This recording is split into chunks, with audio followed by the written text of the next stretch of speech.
To ensure that all speaking requests are accommodated, please make sure your request form is fully completed. Incomplete forms will not be accepted. Comments regarding the city's budget will be addressed during the comment portion of agenda, which is item 8A.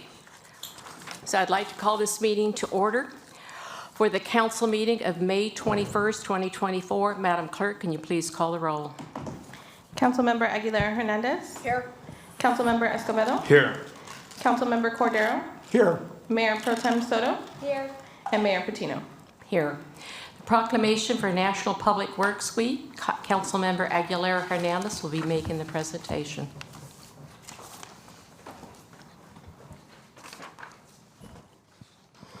Whereas the City Council of the City of Santa Maria has supported the role of Public Works and Utilities Departments to provide vital services to the community, which are an integral part of the city's residents' everyday lives, and whereas the support of an informed community is vital to the operation of public works systems and programs, such as the production and delivery of clean water, wastewater collection and treatment, stormwater collection, treatment, and control, solid waste collection and disposal, streets and highways, public transit, public buildings, and fleet services.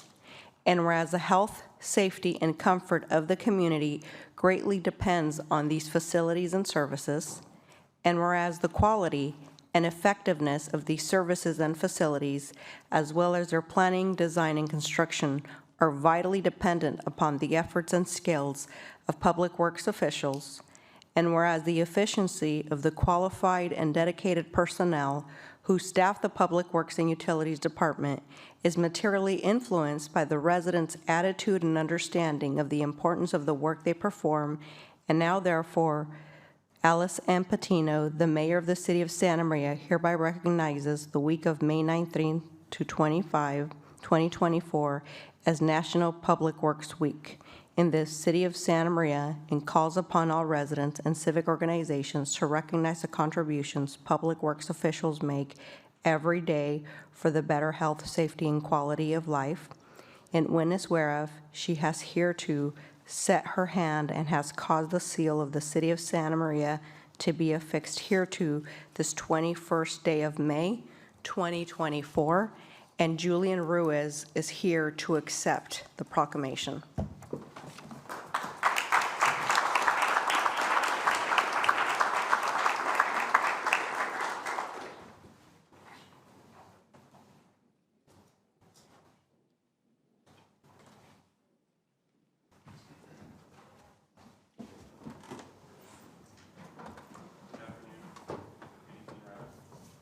Good afternoon.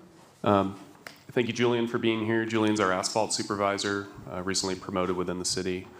Julian's the guy that often responds to pothole requests and things like that, and really skilled individual, and we're so proud to have him as part of our team. Sam Angulo from our operations is our operations manager. These are the guys that are the nuts and bolts of what Public Works is about. Also want to recognize our utilities departments and the folks there that keep our water and our wastewater systems functioning along with our drainage systems. And these are the folks that are maintaining your roads, sidewalks, fire engines, police cars, public buildings, water, sewer, and storm drain system, as I mentioned, and designing the future of our city. They're here when it's too hot or too cold, and for those of us that enjoy the office. Luckily for us, it tends to be just right most of the time. They do the work we don't see, and if no one notices, we're doing a great job. Thank you to the Public Works team for what you do, and utilities included. And we'll have a public event tomorrow on McClellan Street to celebrate and kind of showcase some of the things that these folks do. So, thank you. Thank you.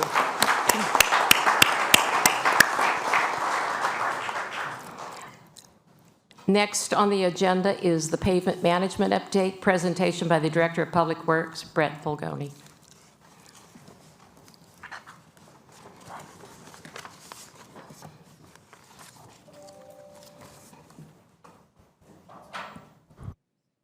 To the other. Good evening, Mayor and council members, members of the public. I'm going to provide you with a brief overview of what Public Works has been doing in terms of pavement management And specifically, more so this year, we want to talk about what some of our strategies are for improving our PCI. So the objective this evening, we're going to provide you with a brief education, history, some insights into our pavement management. And I just wanted to note our PCI is currently 69, which is up several points over the last year. And we'll go through our funding overview, some maintenance activities, and then we'll look at some planned projects. So as you can see, a nice new paved road is a PCI of 100. Some of the roads around, you'll see some examples of those that are deteriorating, have a PCI of 28. There's some visual examples for you to see. Some common pavement distresses. You have your weathering or raveling, transverse longitudinal cracking, block cracking, or alligator cracking. And the alligator cracking is by far the worst because that means that you probably have a bad base underneath. So PCI is 69 this year. We came to you last year, told you we needed many, many millions of dollars to get our PCI up. And we, lo and behold, were able to go up 4. We resurveyed our city this year and have good information in our Street Saver system. And we were able to get our PCI up on our arterial and collectors and residential. We didn't do a whole lot of work on the residential this year because we've been focusing on our arterials and collectors, but it's a testament to the strategy that these guys have been using to get our PCI up. So as you can see, arterials, PCI is 73.4, collectors 68.7, and then you can kind of see the mix of what roads are very poor, what roads are very good. We definitely want to make sure that we're addressing the poor and very poor, but we also need to make sure that we keep the very good and the good up. Make sure that we protect our assets that we currently have. So one thing you'll recall last year I kind of talked about the importance of making sure that we keep water out of the road under the asphalt. And once we start to get water in that asphalt, it starts to move the soil beneath the actual asphalt and can lead to bigger problems for us. So sealing the road and making sure the road is impervious is extremely important to maintaining the road. And you can also see the various stresses that different vehicles put on the road. So one vehicle equivalent of a fully loaded truck is around 14,000 vehicles in daily traffic to the impact of that road. So that shows you how important truck traffic is when we look at our network. These are various treatments that we do over the years, and I want to point your attention to the overlay and reconstruct items and how expensive those are compared to a crack seal, slurry seal, and a chip seal. Orders of magnitude more. And we want to catch the road before it slides down the curve to those more expensive options. Here's just a quick funding of our overview. Over the years, you can see that we've had a substantial jump in the last few years in funding our roadway system, and you can see the results of that, the PCI. This coming year is proposed to be funded at $7.13 million. Much of that coming from gas tax, SB1, LSTP grants, and Measure A, with just a small portion of franchise fees from the Utilities Department at 1.8. Here's just another overview of what would be needed if we kept doing the same thing. So you can see there's a very big numbers. This is kind of the traditional approach that we've brought to you in years past and said, hey, we need a lot of money to try to maintain our road system.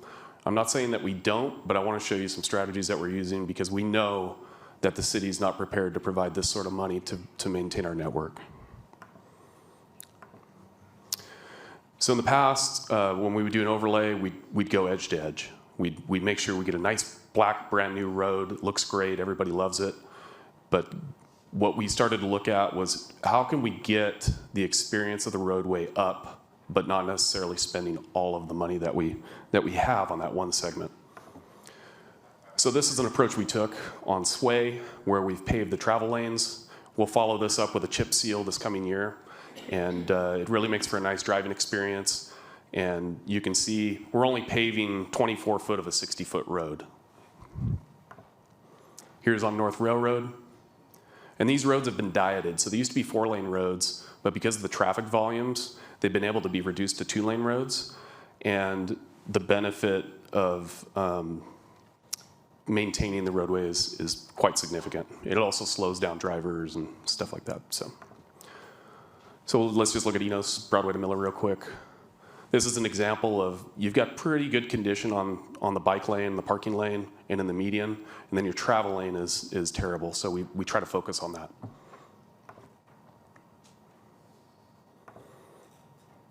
So just a difference in cost. We're looking at about a 58% reduction by the time we treat it and do chip seal to it compared to a traditional approach. North College would be another example of one that we're targeting to do a road diet and this approach. Here's a quick comparison. I showed you the 58% cost savings. So how do we decide? Safety, number one, what our PCI is. We also want to keep, make sure that we focus on streets that are actually used. And so when we have two streets that are similar, we choose to treat the one that's getting used more and going to have more impact to the user. So quick discussion about where we've been this year. These are some highlights of some of the streets that we've worked on. So Blosser, Depot, Sway, East Main. Also Bettaravia, the roundabouts that are near Walmart. Bradley, Southside Parkway, College Roundabout, and Southside Parkway. There's going to be a lot more road work coming and a lot more that we plan to do. And this is an example of what that's going to look like in the coming year.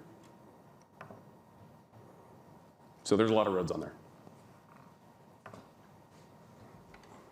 And I am available for questions. Any questions? How long ago was the roundabout done? We did Walmart, the one in Walmart. Walmart. We did, I want to say, it was either before the holidays or after the holidays. I think it was before the holidays. I just remember saying, do not do it on Black Friday. So. Thank you. Mr. Cordero. Thank you, Madam Mayor. You know, this really has nothing necessarily to do with what you just said, but I see the future coming, and weight is a big issue, as you pointed out, and the amount of vehicles that go over it are certainly an issue. Is with the electric vehicles not buying gas, consequently not paying taxes on that, yet they're heavier and must contribute more wear and tear on the roadway base, right? All is that correct? Correct. Is there anything that you know of that we haven't heard yet that is taking place to accommodate the needs that heavier vehicles is inevitably going to cause? Yeah, there are some discussions on the state level that are very preliminary that look at vehicle miles traveled as opposed to a gas tax, but very preliminary in nature. There's already around a $300 million funding shortfall due to electric vehicles, but and that's statewide, given their percentage of how many of them are on the road versus traditional vehicles. Right now, it kind of washes into the whole mix, but it will need to be addressed in the future so that we don't experience something like we did before SB1, where we had a severe deterioration in the roadways. You get to that $30 a square foot treatment, and then what do? So it's very important that we get it before we lose it. We've got to paint the house before the siding rots. Okay, so something is happening to accommodate that need in the not really so distant future, right?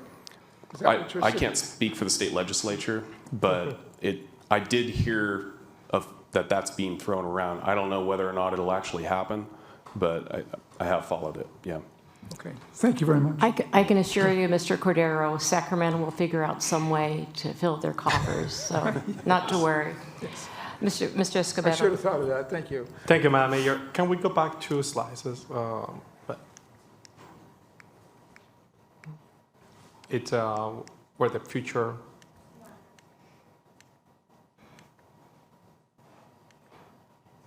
I'll let the clerk do it, I'm sorry.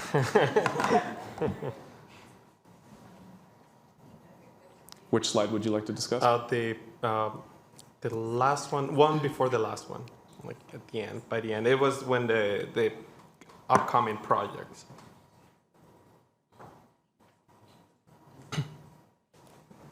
almost. I would also like to mention, that I didn't one. mention that the city now owns a paver and a grinder. We never have before. And so Julian went to a training in Tennessee to actually learn how to use it.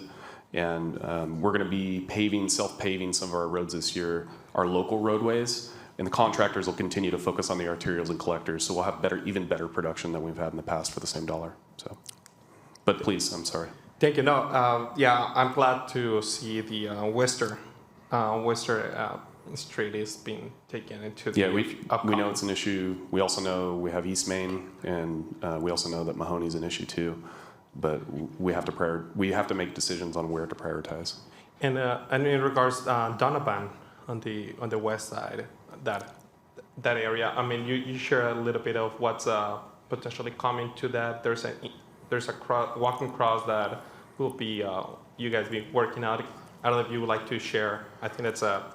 I mean, you shared that with me already, and I think it's a. Yeah, we're looking at that segment of the roadway to diet it as we discussed the concept here, shrinking down the roadway so that, and then doing pedestrian improvements and a crossing and a retroreflective, so an RRFB flashing light to provide a safer crossing for the school at Western and Donovan.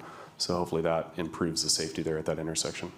Yeah, and I wanted to bring that up because that's a crossing that it's just dangerous, and there's a school nearby that kids, Oakley kids families coming back and forth, so they're really excited. I've been sharing that with some of my constituents, and they're excited about that work.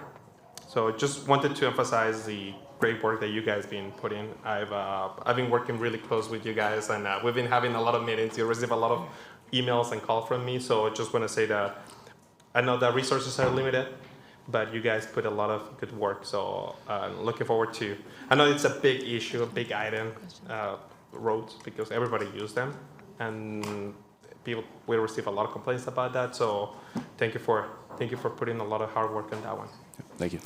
Mr. Fulgoni, what about on the northwest side of town, say it would be west of Burrell Road, maybe around Fairlawn School and west of there? That is an older neighborhood, and those roads haven't been touched in years. Yeah, we're looking at Taylor. There's also some private roadways in there too. So, but we are looking at Taylor as well. There's some treatments that we need to do on Taylor. I'm not talking that far north. Oh. I'm talking going down Main Street.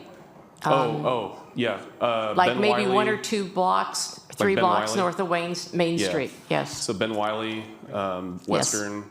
So we've talked about Ben Wiley for operations to do because it's a lower traffic street. We've got Western on the list. We did Railroad this year, or Depot.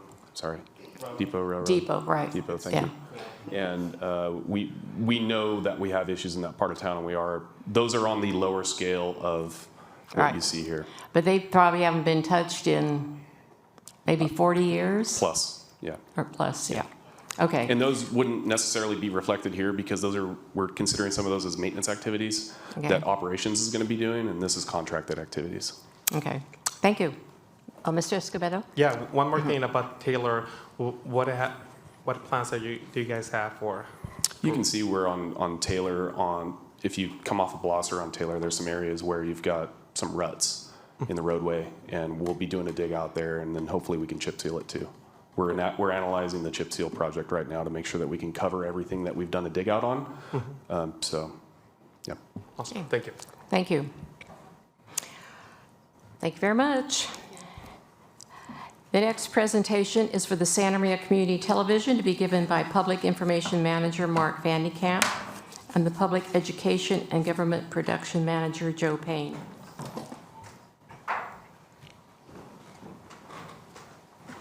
Good evening, Mr. Vandekamp. Good evening. It's great to be here tonight. We just wanted to say that Santa Maria Community Television is a terrific resource, and tonight's presentation will be given by Joe Payne.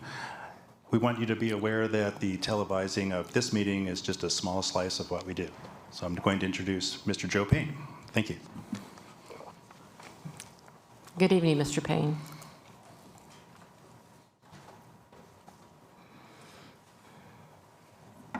Thank you, Madam Mayor. Hello, Madam Mayor, council members, directors, and residents of Santa Maria. My name is Joe Payne. I'm the PEG Production Manager for the Communications Division here for the City of Santa Maria City Manager's Office.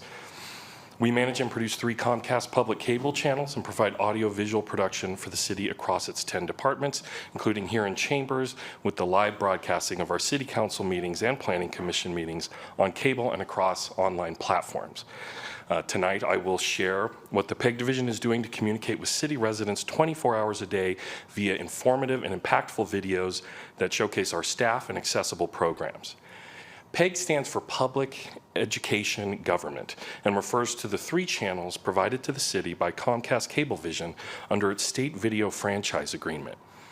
Our channels are Government Channel 23, Education Channel 24, and Public Channel 25.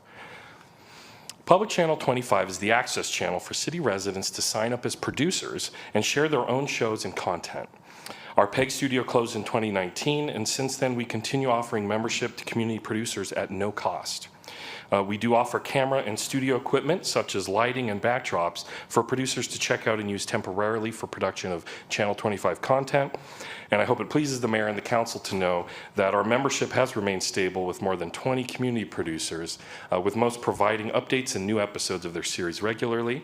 We have multiple shows in several categories, including programming focused on music, creativity, local topics, and from Santa Maria's faith-based community. New additions to the membership in the last year include community groups like the Santa Maria Philharmonic Society and their concert programs, the Natural History Museum, and their lecture show. Moving on to our education channel, we have multiple series that showcase city staff and programs, including the Santa Maria Public Library and Recreation and Parks Department's informative lectures and guest speakers, fitness routines and sports drills, documentaries about our local parks and natural history, and lessons in music, arts, and chess. We also include regular information from the Santa Barbara County Education Office, the Santa Maria Joint Union High School District, the Santa Maria Bonita School District, and Allen Hancock College on Channel 24. Our Government Channel 23 is all City of Santa Maria all the time.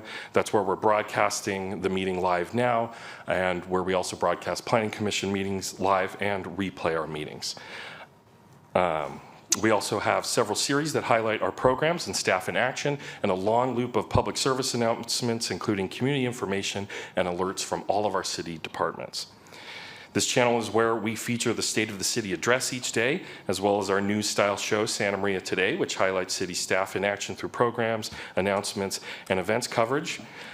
We have a different episode of Santa Maria Today in English and Spanish about every month, and it is very important that we provide our content in both English and Spanish to serve our community. And all of our programming is also available on the city's YouTube channel as well. This includes the live streams of our meetings and broadcasts, where we often see dozens of live viewers. We have recordings of our city meetings are also available on demand on the YouTube channel as well, where they often receive more than 100 views to hundreds of views, and is a way of referencing our meetings going back years. There's several playlists you can use to access those as well. This last year, our YouTube membership saw a steady increase and hit a milestone of passing 2,000 subscribers. Our channel consistently sees more than 100 views every day on YouTube, including playbacks of our meetings, public service announcements, and educational content. We also took a significant role in the Smart City, Safe City campaign, which the council approved last June. We worked closely with city departments to highlight some of their forward-facing services that utilize technology, and we're continuing to make more videos that present this vision. We'd like to share with you one example from that campaign.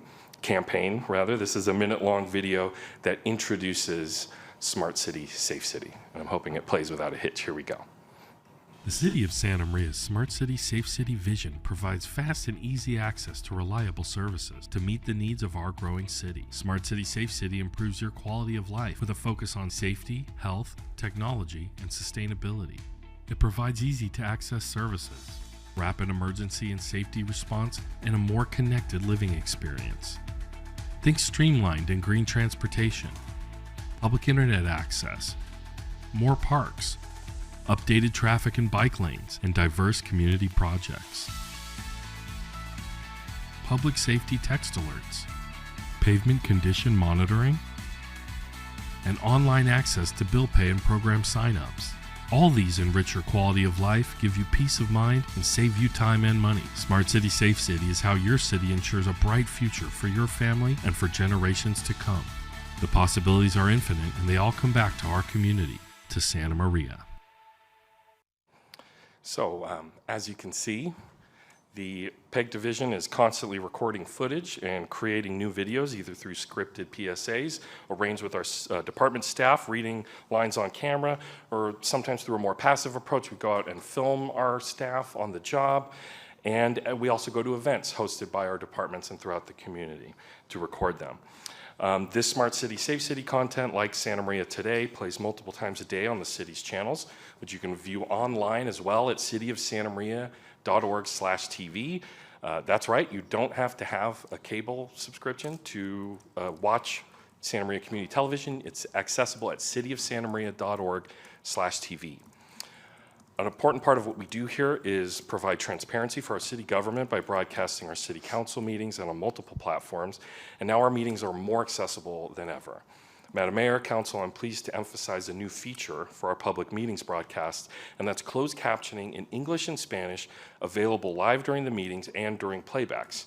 Captions are available across platforms, including our channels on local Comcast cable and our website at cityofsantamaria.org/TV. Our broadcast server has a sophisticated AI tool that captions our meetings live in English and also translates them into Spanish as well. To access captions during public meetings, those viewing on cable can select closed captions with a remote control. They can go to their closed captioning menu and select CC1 for English and CC3 for Spanish captions.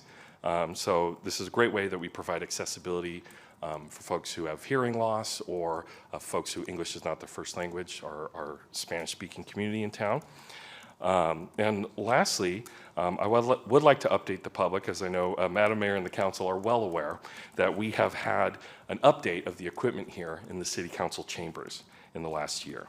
In the past months, we've made significant technological upgrades for the audio-visual equipment in the City Council chambers and control room. This means superior audio, visual clarity, as well as increased access for everyone in attendance and watching on devices or cable TV in the city. The project replaced old equipment and wiring, microphones, and more with the newest and professional-grade digital broadcast hardware and software. And there are now 3 large flat-screen monitors in the chambers for the audience and smaller screens on the dais for the decision makers. These are used for presentations, and we have a touchscreen interface for the clerk and 11 new gooseneck microphones in the room for council members and commissioners, staff, and public participants. We also enjoy a welcome refresh to the equipment up in the studio. And overall, viewers should notice an improvement in the sound quality and the presentation in our city meetings. And I would like to take a moment to remind everybody who participates in the meetings for public comment, you don't need to speak too closely to our microphones. They are directional microphones. You want them pointing directly at your mouth, and it's good to have about a mouth length away from them, and you will be heard in the room and on the broadcast. So we appreciate that. This new system has helped streamline our meetings with multimodal forms of participation from residents, presenters, and council members or commissioners, Zoom participation. We also are able to participate in and host intergovernment meetings like Central Coast Community Energy, 3CE, where we participate remotely with other cities. We covered for SBCAG there for a little while, and we're able to provide places on the dais for other municipalities as well, allowing the chambers to connect farther throughout our community. In conclusion, we're very excited in the PEG division to provide transparency and an accessible mode of communication for Santa Maria residents to understand their city government with Channel 23, enrich their lives through education with Channel 24, and of course express themselves in a free exchange on Channel 25. I would like to thank Madam Mayor and the Council for listening to my presentation and answer any questions you might have. Thank you very much, Mr. Payne. Any questions? No. None. Thank you. Thank you. Now I will open the public comment period. Madam Clerk, can you please read the criteria? Thank you, Madam Mayor. This time is designated for public comments on consent agenda items, closed session items, or matters not listed on the evening's printed agenda. Comments related to finance and budget will be directed accordingly. If you are participating via Zoom and wish to make a public comment, please raise your hand in the Zoom portal now. Unless otherwise directed, by the mayor. Each speaker will have 3 minutes to comment, with a maximum total of 15 minutes for the public comment period. Staff may receive direction. However, state law prohibits action on matters not included in the printed agenda. Once the public comment period begins, no further requests to speak or Zoom acknowledgements will be accepted. We did receive one written comment from the East Orange neighborhood regarding trees. That public comment was provided to you at the dais and posted on the city's agenda portal site. And we do have 3 requests to speak. Thank you. Christina Herrera, followed by Ben Hayes, followed by Jonathan Duran.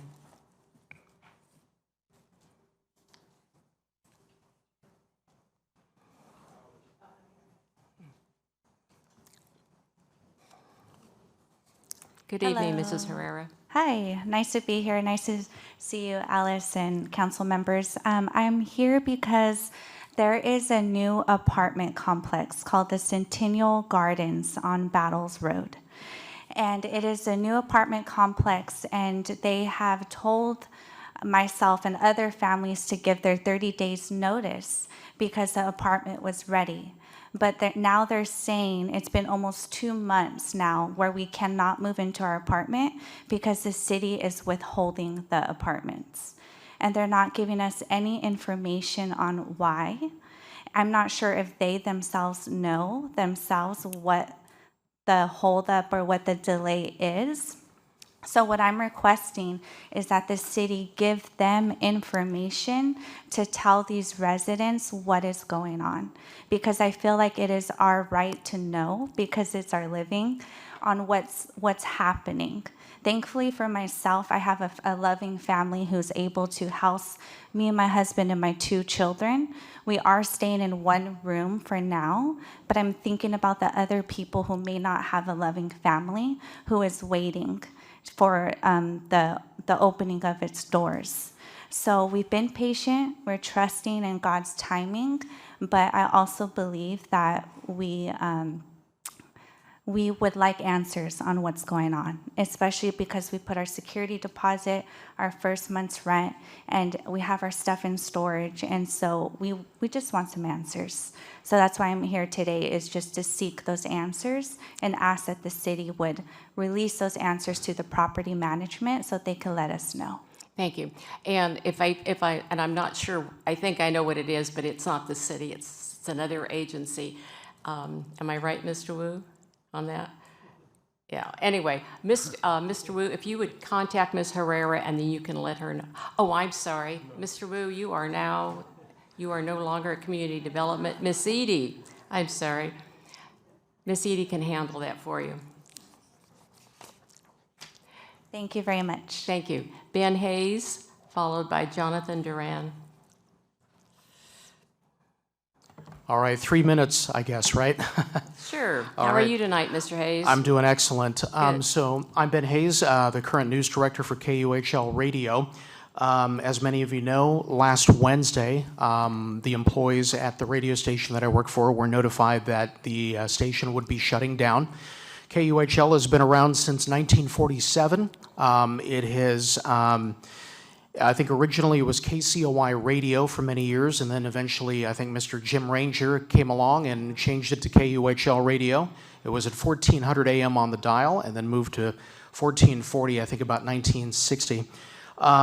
Since the story became public, after I found out what was going on, I went to several media outlets on my own accord, and they covered the news story.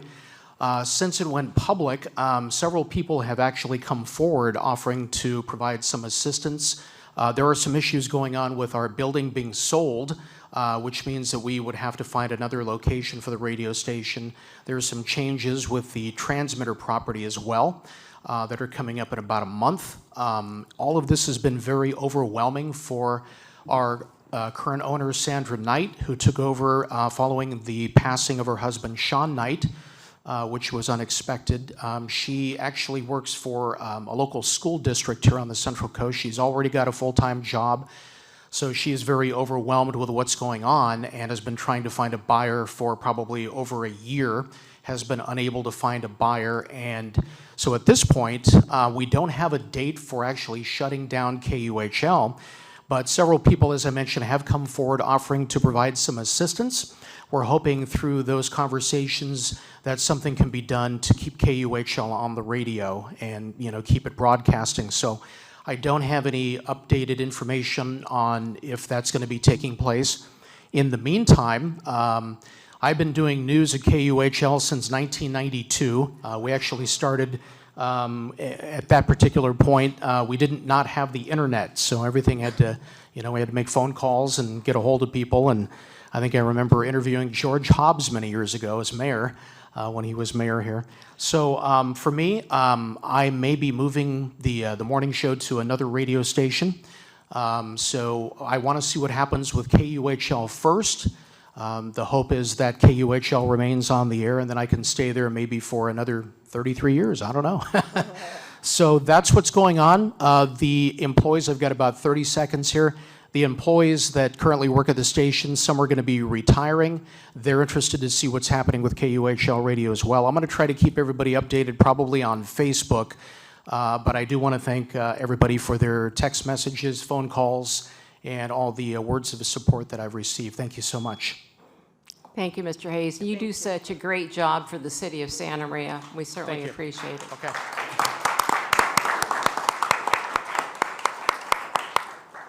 Jonathan Duran.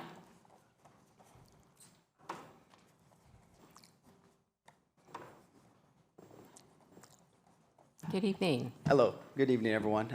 Again, name's Jonathan Duran. I'm a representative with the Western States Regional Council of Carpenters, Local 805.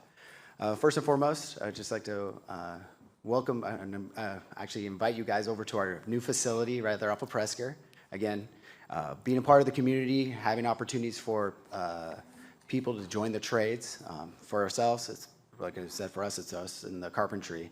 But again, it's opportunities to have people to be able to live, have a livable wage, have an opportunity to get benefits, and have a retirement for them.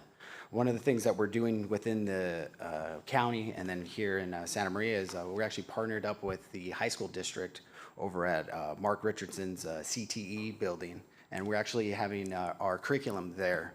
So as the students are going through their program, through the CTE program, they're through high school, they're actually being a part of a pre-apprenticeship program to allow them to have a pathway come into the trades. So for us, it's an opportunity for students to finish high school and go to the other four-year university, and that's us as the trades and us as the Carpenters Union. But again, great opportunity, and again, I wanted to invite you guys to come to our facility.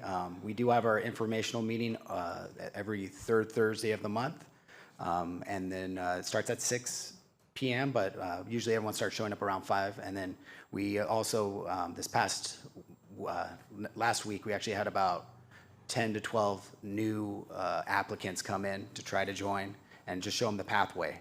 And then again, with anything else within what's going on within the county is the amount of work that is going to be coming down the pipeline for the construction industry. It's great. So again, thank you for your time. Thank you very much, Mr. Duran. Appreciate you being here. And I know I had spoken to, I can't remember who had spoken to the Carpenters Union. Manley. Okay. And because I have a Mayor's Youth Task Force, and we were going to take them over there, and then time didn't fit in, but we will get over there with those kids because they would love to see that. Thank you. Thank you. The next item is the consent calendar. Does anyone have items they wish to pull for discussion? None? Do I have a motion to approve? I move. Second. I have a motion and a second. Any discussion at all? Hearing none, Madam Clerk, can you please call the roll? Councilmember Escobedo. Aye. Councilmember Aguilar Hernandez. Aye. Councilmember Cordero. Aye. Mayor Pro Tem Soto. And Mayor Patino. Aye. Next item on the agenda is the regular business item, the preliminary fiscal year 2024 through 2026 budget development. This presentation will be given by Interim Director of Finance, Xenia Bradford. Good evening, Ms. Bradford. Good evening, Mayor. Just real quickly, just way of a quick introduction. I Sure. apologize. So I wanted to take an opportunity to kind of frame what you're going to hear today. So first off, the staff at finance and the staff in the departments have worked really hard moving forward with trying to prepare a budget over the last several weeks, months. And so what we're doing now is giving the council an opportunity to hear a preview of where things are coming from, what the budget looks like. We plan to bring any questions you have or answers to questions you might have to the June 18th meeting, where we'll be actually asking you to review and adopt the budget. But again, today's purpose is to give you that 10,000-foot overview of where we see the budget going to. And we've provided you with some tablets and some notepads there if you want to make notes of your questions.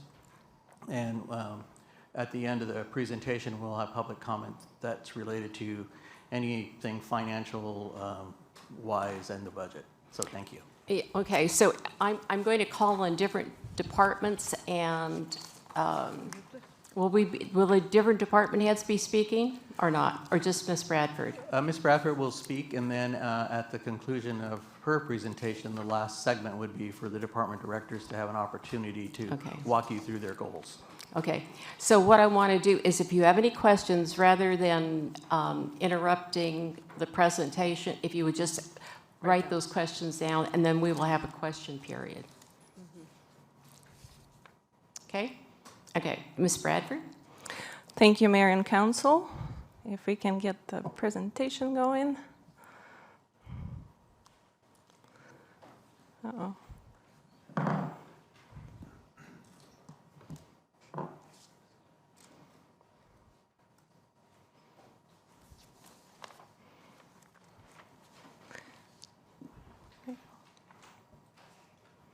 All right, thank you. So we're here today to talk about the preliminary budget. As you have just heard from the city manager, this is the preliminary presentation, really focusing on the financial conditions, the fiscal outlooks, and the big picture of the budget and what's being presented. And it's not moving to the next slide. There we go. So the recommendations today are to receive and provide input on the preliminary budget and fund analysis, to receive and provide input on the preliminary budget proposals of city departments, to receive and provide input on the proposed financial policy changes, and receive and provide input on the proposed fee increases and direct staff to return with the fee update for adoption on June 18, 2024, and then finally to set a public hearing date for adoption of the proposed fiscal year 24-26 biennial budget on June 18th. So the first three agenda items are just for you to receive and file, and then the last two we would be asking for council action. So this is an overview of how the presentation will flow today. We'll first talk about the budget process, when we start with the budget process and how the budget process is developed through council goals and eventually into the presentation that you see today. We'll then look at the economic indicators to give you an overview from an economic perspective of where we're coming from in terms of this budget and the economy impacting any of the revenue streams. We'll then talk about the proposed budget overview from a citywide perspective, look in much more detail at the general fund and Measure U. We'll take a look at the enterprise funds and the supplemental budget requests, which are really the changes from the existing budget that we have today in 23-24 to the next proposed budget. You also have in front of you the capital and maintenance program, which will be all of the CIP and maintenance projects. We'll then turn towards policy recommendations that staff has prepared for your consideration. And then we'll turn over to all of the department directors to present in brief their accomplishments on council goals for the current year and also their proposed goals in alignment with the council goals for the next year. Then we'll have the council questions and deliberation and turn towards the recommendations. So to discuss the budget. I'm going to interrupt just 1 minute here. So at what point do you want, because rather than go through the whole process, at what point do you want questions? And then we also will have public comment on these. The public comment at the very end? Okay. Okay, thank you. And what about the questions from council? So if the council would like to, Finance Department will be the last department presentation. So if you have any specific questions on the financials, that would also be a convenient time to turn towards that. Okay, thank you. Okay, so the budget process. We start the budget process in the fall. That's the time where Finance Department prepares the financial forecasts. So citywide internally, we begin to recognize and understand what our available resources are for allocation. This year, we also had the opportunity to add a department directors forum in November, where all of the directors got together and had an opportunity to talk about operations and opportunities. In December through February, the departments prepare their budgets and go through a lengthy process of analysis and working with all of their staff in the divisions. And then in February, council sets the goals that we'll look at in just a moment, which then are translated into the final budget that's presented by the departments to the city manager's office and finance for review. And that's the presentation that you're receiving today. And then, of course, in June, the council would be adopting the budget, appropriating the funds so that the city would be able to make expenditures again in the next fiscal year. So these are the 4 broad goals that were a result of input from council and staff that may spend upon 2-year financial budget that were adopted by the City Council, which are long-term financial sustainability, community quality of life, planning and infrastructure, and organization well-being. The Council has also set specific priorities for the 2-year period, or it's been translated into 24-25 goals by departments at this point. And those priorities address new approach to economic development, provide youth opportunities, provide public safety resources, and establish a staffing plan. So as you will see a little bit later tonight from presentations from all of the departments, that the goals and the budgets are directly aligned with all of these priorities. So turning towards economic indicators, this first slide borrowed credits to the UCSB economic forecast, shows inflation over time. So you can see that the highest level of inflation was in 2022 going towards 2023. The level of inflation has subsided some. It's about 3.5% at this point, but it's still higher than the Federal Reserve would like to see at the 2%. This chart here also complements the UCSB economics forecast, shows the difference between the inflation in red and average hourly earnings in blue. So this is for United States data, but it's indicative of what's impacting our local economy as well. So you can see that inflation is outpacing the hourly earnings, which is applicable to us and also everyone else in this community. This chart here shows the real GDP, and you can see that we had a downsizing of economy in 2022, which followed by some expansion with a really strong third quarter in 2023 at 4.9%. And then the economy is slowing down some, with the last quarter being at 1.6. So now we turn towards Santa Maria revenue specifically. This is the property tax revenue, which is one of the major revenues funding the city general fund. You can see a very steady growth. As you know, the property tax revenues are limited by Prop 13 in California, so we see a modest but slow growth, which contributes to the evaluations every year, as well as new properties coming on board. The sales tax revenue is also growing at a nice steady pace, but you can see that the more robust growth that followed the COVID-19 in 22 and 23 has actually slowed down. We are seeing actual numbers for 2024 coming in at about $1.4 million lower than was budgeted, and that's primarily due to inflations and really slowed down in our auto sales. So the budget for 25 and 26 reflects continuous growth in the economy, but at a slow pace of about 2%. It is the same type of outlook for our TOT, our hotel tax, to where we saw bigger gains in 22 and 23, lower than originally budgeted in 2024, and then sort of a really slow, flat growth into the next 2 years. So those are the major tax revenues that really fund most of the governmental activities like your public safety, parks, general government operations. And it's not listening to me again.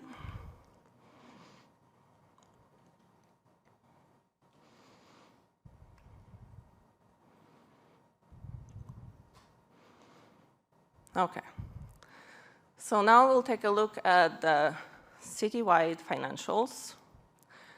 This chart here simply shows the revenue sources for your citywide operations. As you can see in green, taxes is what funds most of our general government programs. And then in blue is primarily your enterprise funds. So your water, wastewater, solid waste with charges for services. This chart here shows the same breakdown, but on the expenditure side. So you'll see that salaries and benefits of citywide contribute to about 36% of our citywide expenditures, with 30% going towards services and supplies, and then 26% going towards capital and outside agencies. This chart here shows the financials at a glance, so the budget that you would be looking at adopting as proposed would take in $259 million citywide and spend $290 million citywide. Now you see a negative budget here, which at citywide level is not necessarily a bad thing, because when it comes to especially enterprise funds, those funds collect funds over time and then may spend funds on a major significant CIP project. So some of that is blended into these numbers. Now, when we look at the budget by function and the expenditures by function, you can see that the largest expenditure is once again in the utilities, which is funded for charges for services. And then 28.3% or $79.9 million is for public safety. General government is at $36.5 million. We spent $24.2 million on public waste and facilities, and then $23 million on leisure and cultural services. This chart here shows the breakdown of the same expenditures based on your staffing or full-time equivalents, your positions, people. So once again, the largest expenditure is in police at 27.2%, followed by utilities at 17.8%, recreation and parks at 12.8%, fire 11.8%, and public works at 10.2%. Now, speaking of staffing, just to understand the trends, this slide here shows the average cost of a position by our major unions. So in black, you have the miscellaneous, SEIU. In red, you have fire, and in blue, you have police. So this is the average cost for a position within those unions over the 3 years. So it includes the current budget year as well as the 2 proposed. We are continuing to experience the rising cost towards the pensions. This chart was actually put together some time ago in 1920 when CalPERS started to make really aggressive changes in their policy to ensure that the pension fund was stabilized. And so I'm sure you heard about the efforts throughout California working with CalPERS and the significant increases throughout all of the organizations, majority of the cities throughout California that had to deal with significant adjustments in terms of what's required to be paid towards the pensions. So both the required contributions for our ongoing payroll and unfunded liability, which means that we have less in assets than we have in obligations in the fund. So we're going to continue to see significant increases in CalPERS payments that are required of the city to be made all the way through about fiscal year 3030, 3031. Just to mention the general fund unfunded liability as of the latest evaluation was $189 million for the city. So now let's look at the general fund and Measure U. So general fund revenues and transfers account for about $91.8 million. Majority of that comes from taxes. As we talked about, sales tax and property tax are the largest contributors. We received $68.9 million from tax revenue, or 75%. We have $107.6 million proposed for 24-25 budget, which primarily consists of the largest portion being salaries and benefits at $72.3 million, or 67%.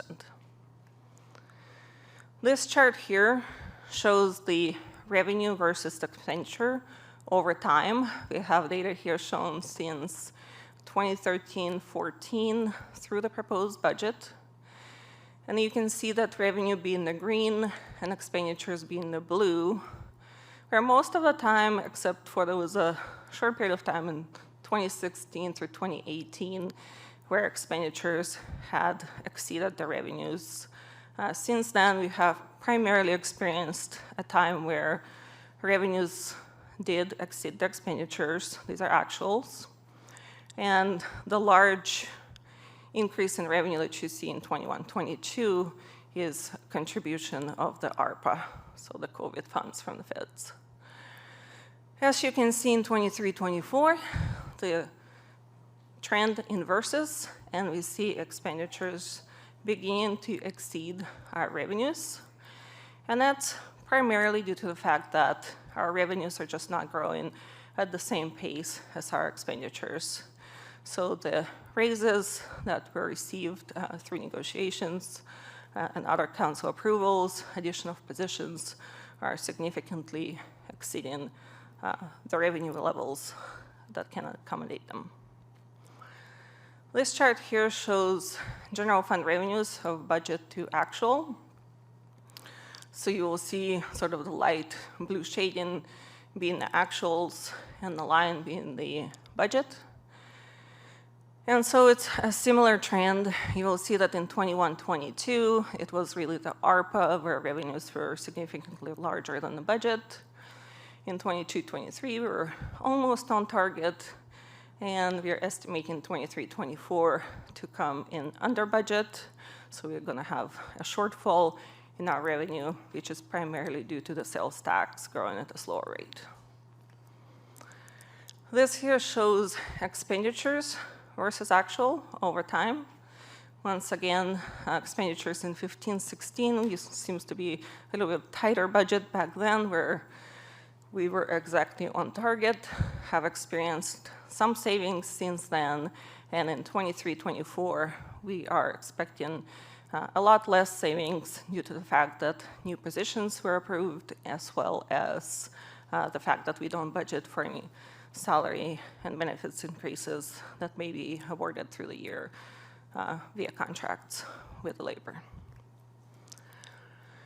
This chart here is a combination of the general fund and Measure U. The green line is revenue, and the red line is expenditures. You can see that while the trend was pretty narrow together with the green line being higher than the expenditure through 2020-21. Then we experienced the ARPA funds influx, and now the lines inverse. And we are looking at continuous budget gap that's going to be widened over time, primarily due to salaries and benefits. This chart here breaks down the types of expenditures, and I would really draw everybody's attention to the green line, which is the revenue, and then the blue line, which is the salaries and benefits. And as you can see, that's really what's impacting that chart, where expenditures are starting to exceed our revenue levels. So the proposed budget is not balanced at the general fund and Measure U level. It does not meet the council's balanced budget policy, to where ongoing revenues should meet ongoing expenditures. In 24-25, the proposed budget would draw or be in a negative of $15.8 million in the general fund and another $4.9 million in Measure U, totaling a total shortfall for ongoing expenditures of $20.8 million. The estimates in the proposed budget does include increases in certain governmental activity fees. At the last budget hearing for 2023, the council heard a proposal to raise governmental fees and raised it at the steps there at about 75%. This proposal, per prior council direction, is to bring this back and raise the revenues to 100% recovery level. So about $1.6 million would be a positive contribution towards the revenue side of the general fund if the council directs staff to proceed with the governmental activity fee increase public hearings to be effective July 1st. These numbers have already been booked into the estimates that you have seen in all of the previous slides. So to balance the budget within the one-year time frame, what we are looking at, even though this is not in accordance with the ongoing revenues, but drawing on reserves to be able to fund that first year. And we'll talk about some policy recommendations here in a second. So in the first year, we would use reserves from the general fund to the account of $8.5 million, $4.4 million from Measure U, and $7.8 million from the Local Economic Augmentation Fund. That would leave us with undesignated or otherwise available for spending fund balance in the general fund of 0, in the Measure U of 0, and in LEAF of $2.7 million. This here shows the Measure U operating and capital expenditures over time. You can see how the funds have grown since Measure U became a full 1-cent sales tax, and it's been performing well and growing. As I mentioned before, it is flattening out, and so it's been funding more and more programs and positions over time. You can see in blue the budget to actuals for operating funds, and then in orange investments that Measure U has made towards capital improvement program, which all of this is in accordance with the council policy to spend 90% on public safety. This is the Measure U undesignated fund balance over time. Once again, you can see the fund balance was quite small before the sales tax became a full 1 cent. It grew through 21-22, and then was used towards various expenditures, primarily the CIP investment drew on the fund balance in 22-23 and 23-24, and then the ongoing expenditures are contributing to the negative fund balance. This here shows the Local Economic Augmentation Fund reserve balances by fiscal year since its inception. you can see that we grew the fund balance through about 2007, 2008, then drew on the balance probably during that economic recession. We're able to once again grow a very positive balance through 21, 22, and had significant investment of that fund balance with the current fiscal year, 23, 24, towards capital expenditures as well as balancing the budget, and then almost completely drawing on those reserves through the next fiscal year. Enterprise funds, and you will hear a lot more about those through the departmental presentations. But just to show you the overall picture of what it looks like, our water resources is the largest enterprise fund that is paid by all the charges for services that are paid by our community members. The deficit there is once again not a balancing issue because that's due to large infrastructure projects that have been collecting fees for a while. It has a good, healthy fund balance. Solid waste is also due to a large capital improvement expenditure. Transit and radio are healthy with a surplus. And once again, there will be much more information provided through those via department presentations. The supplemental budget requests, this is a summary of the requests by year and on ongoing versus one-time basis. One-time means it's a one-time expenditure that we don't expect to be needed from year to year. Primarily the one-time expenditure for general fund here is an investment in self-insurance, but this shows you the summaries of one-time budget amendments as proposed in the preliminary budget by fund. This chart here shows the supplemental budget requests for staffing. So the general fund is requesting an addition of 8.74 positions, a few positions throughout the enterprise funds, and insurance funds is just due to reorganization. There's a portion of the positions that used to be paid by insurance funds that are not now going to be paid directly by general fund. Now the City Council on June 20, 2023 gave staff direction to revisit the City Council salaries during the 24-26 city budget hearing. Therefore, Council may consider Council salary adjustments if Council so desires. Capital Improvement Program at fund level. There is also Attachment E that details all of the Capital Improvement Program projects proposed as part of this budget. But just to mention that the capital projects general fund investment here is not a draw from the general fund this time. It was good news that we received a grant for the sports complex that was substantial to the amount of $6 million. And so those funds is what's funding the capital projects for general fund. Measure U, there is some reallocation of previously proposed projects, most notably unfunding the training facility for the fire department that is being directed to CAD replacement for within the PD function.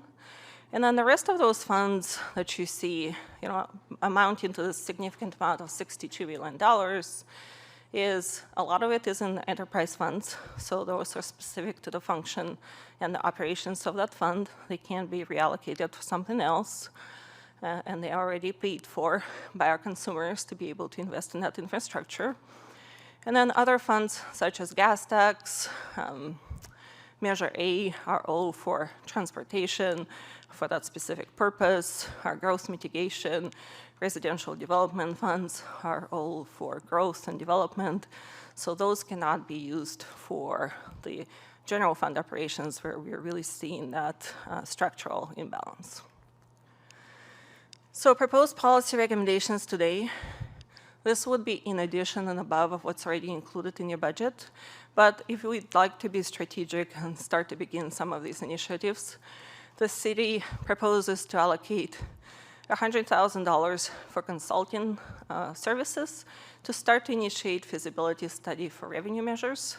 So that would be looking at what's feasible for the city of Santa Maria, as well as gaining some sentiment of the taxpayer. To establish economic development program within the city itself, in accordance with the council direction for a new economic development approach. Continue to update citywide fees, including governmental activity fees and growth mitigation fees. So that would be a commitment to 100% recovery. We would also propose that the city engage in the exercise of determining sustainable ongoing expenditure levels for the general fund and Measure U, and engage departments to propose recommended modifications to the services and programs to restructure and close the budget gap by the end of fiscal year 24-25. So this recommendation here is really important because if this does not take place, then the second year of your proposed budget would draw on additional $20 million plus in reserves. The last recommendation is to fund citywide salaries and benefits compensation study in the amount of $125,000, which is in alignment with your goal for determining a staffing plan. The recommendations here address some of the language in the financial policies adopted by council with each budget adoption. So the first bullet there is aiming to bring back the leave balance to be available for when the city experiences any kind of economic recession and contraction. So a starting goal is proposed at 5%. It could be more, but this is an aspirational goal at this point. With the current levels of expenditures, you would be looking at about $6 million.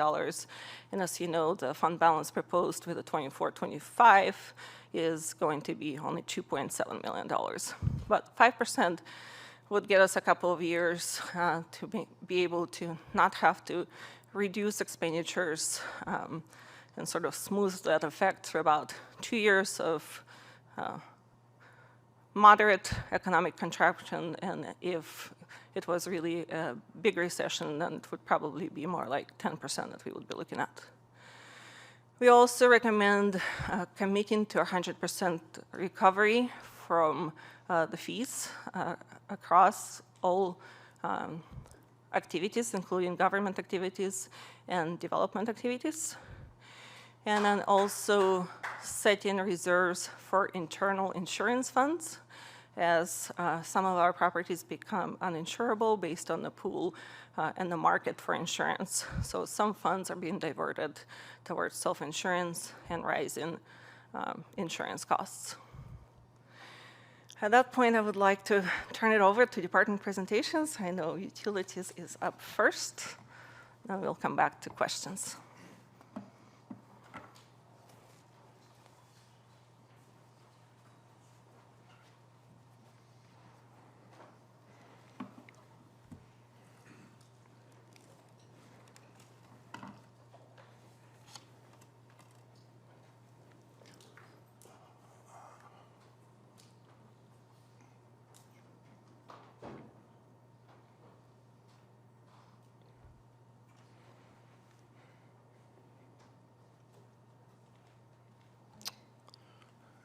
Good evening, Madam Mayor, council members. It is an honor to get to represent the Utilities Department before the City Council this evening.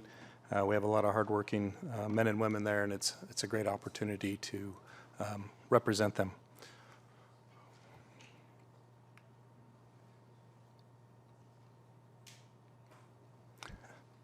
Thank you. The Utilities Department, as discussed earlier, provides essential services. That's water, sewer, and refuse. We provide those services and operate those businesses on behalf of the City Council.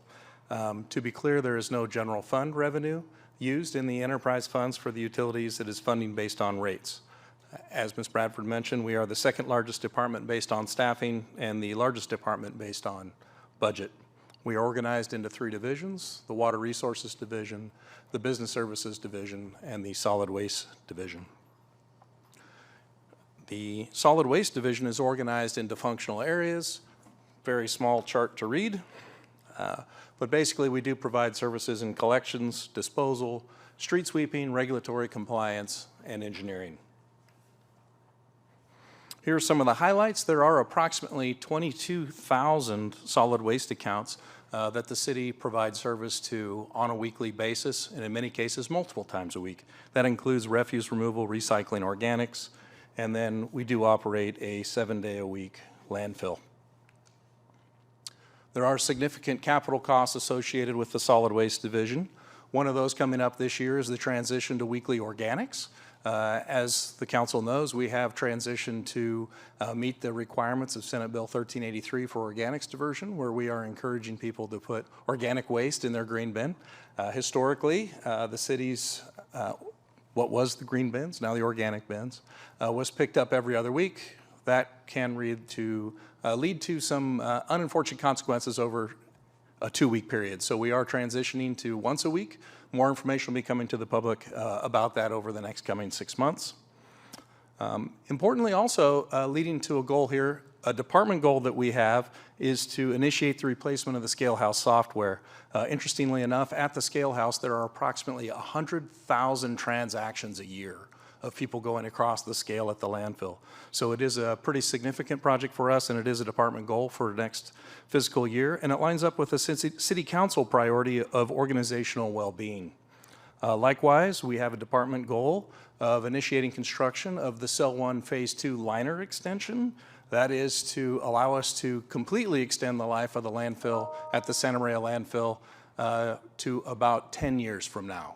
The Cell 1 Phase 2 would be an additional 4 years, so that would move us out about 10 years. And this aligns with the City Council priority of planning and infrastructure. Part of that infrastructure also means collecting and utilizing the landfill gas. As you know, we do have a third-party partner that we work with on our landfill gas. They generate electricity at the landfill, and they also provide cogeneration facilities at Marion. There are times, however, where we have an excess of gas generated and we have to destroy that gas in compliance with APCD requirements. So one of the department goals is to construct and operate the landfill gas flare, and that aligns with the council priorities of community quality of life. Meanwhile, we continue to work on the design and permitting of the Los Flores facility. The Water Resources Division likewise is organized into functional sections. That includes water, production. Production of water, as you see there, is actually producing the water. That could be getting imported state water or extracting groundwater from the city's ground well network. Producing and treating that drinking water leads to another one of the department goals for next year, and that is to perform a study to determine the preferred form of ammonia to use at the city's disinfection facility.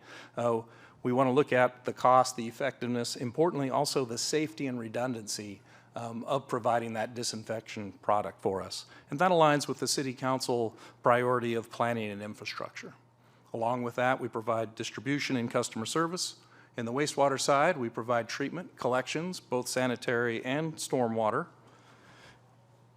We also provide regulatory compliance, engineering to develop these projects, and then technology, which includes SCADA and GIS. There are a lot of highlights. I will refrain from going over all of them because I have limited time. We have approximately 23,000 accounts that we provide water and sewer service. As opposed to solid waste, these services are available 24 hours a day, 7 days a week.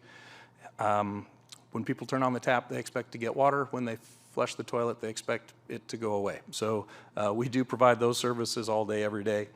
We have hundreds of miles of water and sewer line, and that leads to another department goal we have for next year, and that is to clean a minimum of 100 miles of that sanitary sewer line and video 10 miles of that sewer line next year. And that's consistent with the City Council priority of providing public safety resources.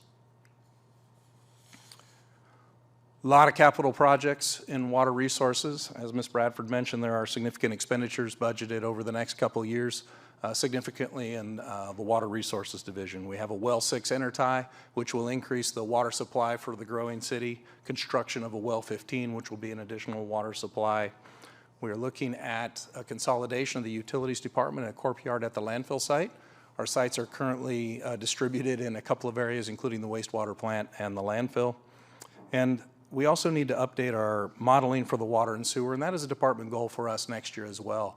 Having an accurate model for water and sewer helps facilitate development throughout the community, and will help support the update to the general plan that's being developed by the Community Development Department. And that's consistent with the City Council priority of planning and infrastructure.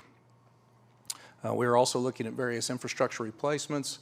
The McClellan Street water line, we have a very old water line under the tallest building in town, so that's not ideal. We would like to get that moved out just north of here. Significant expenses we've talked about before with the wastewater treatment plant. The wastewater treatment plant is subject to the general order. I've been to City Council several times to discuss the new requirements from the Regional Water Quality Control Board on that. So we have expenses related to planning, also enhanced operations as we try to meet the interim requirements for the general order. Those will lead to construction projects. In fact, one of the items required of our notice of backability through the regional board is a time schedule compliance plan.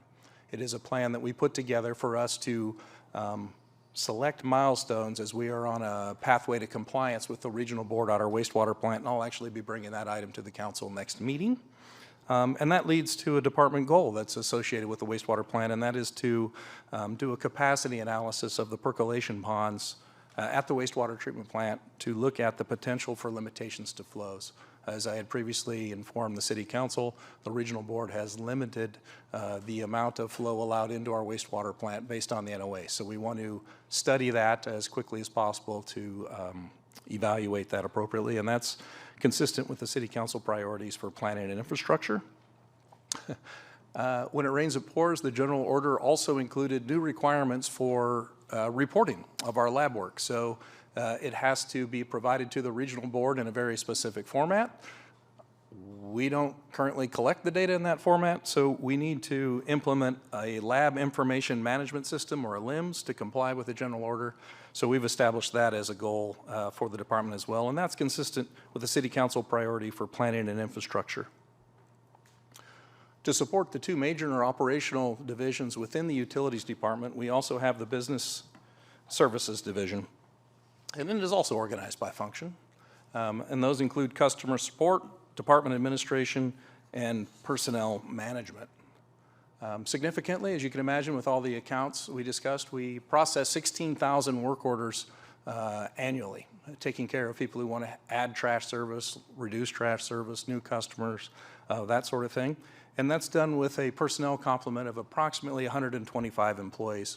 As you can imagine, there's pretty significant human capital that goes with that. So one of our department goals is to complete an organizational assessment in support of a comprehensive strategic workforce plan. And that's consistent with the City Council priority of establishing a staffing plan. So we're looking forward to getting that completed. The financial management portion of the Utilities Fund, as Ms. Bradford mentioned earlier, is responsible for about $105 million a year in revenue. Interestingly enough, we also take care of the supplemental water agreements as those apply to development in Orchid, and negotiate cell phone sites throughout the city, in addition to many other things that are on the slide.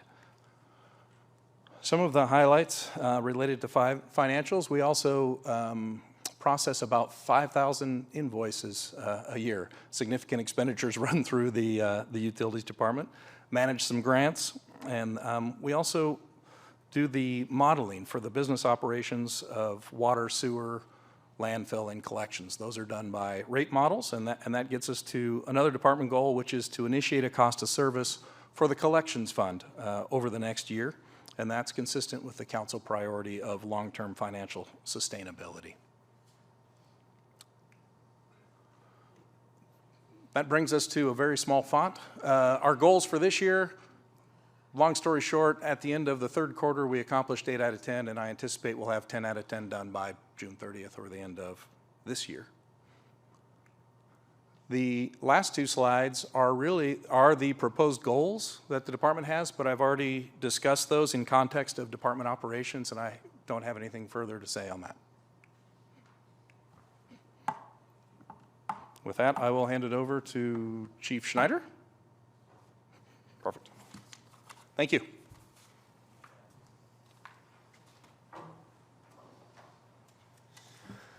Good evening, Madam Mayor and Council. There's a little clicker, see if it works. So as you can see, this is just an overview of our organizational chart with administration, operations, and support, and under each one of those are different units and divisions. Our administration is responsible for managing the department's budget, recruitments, professional services, and succession planning. Operations is responsible for our uniform patrol and delivery of services and patrol and traffic.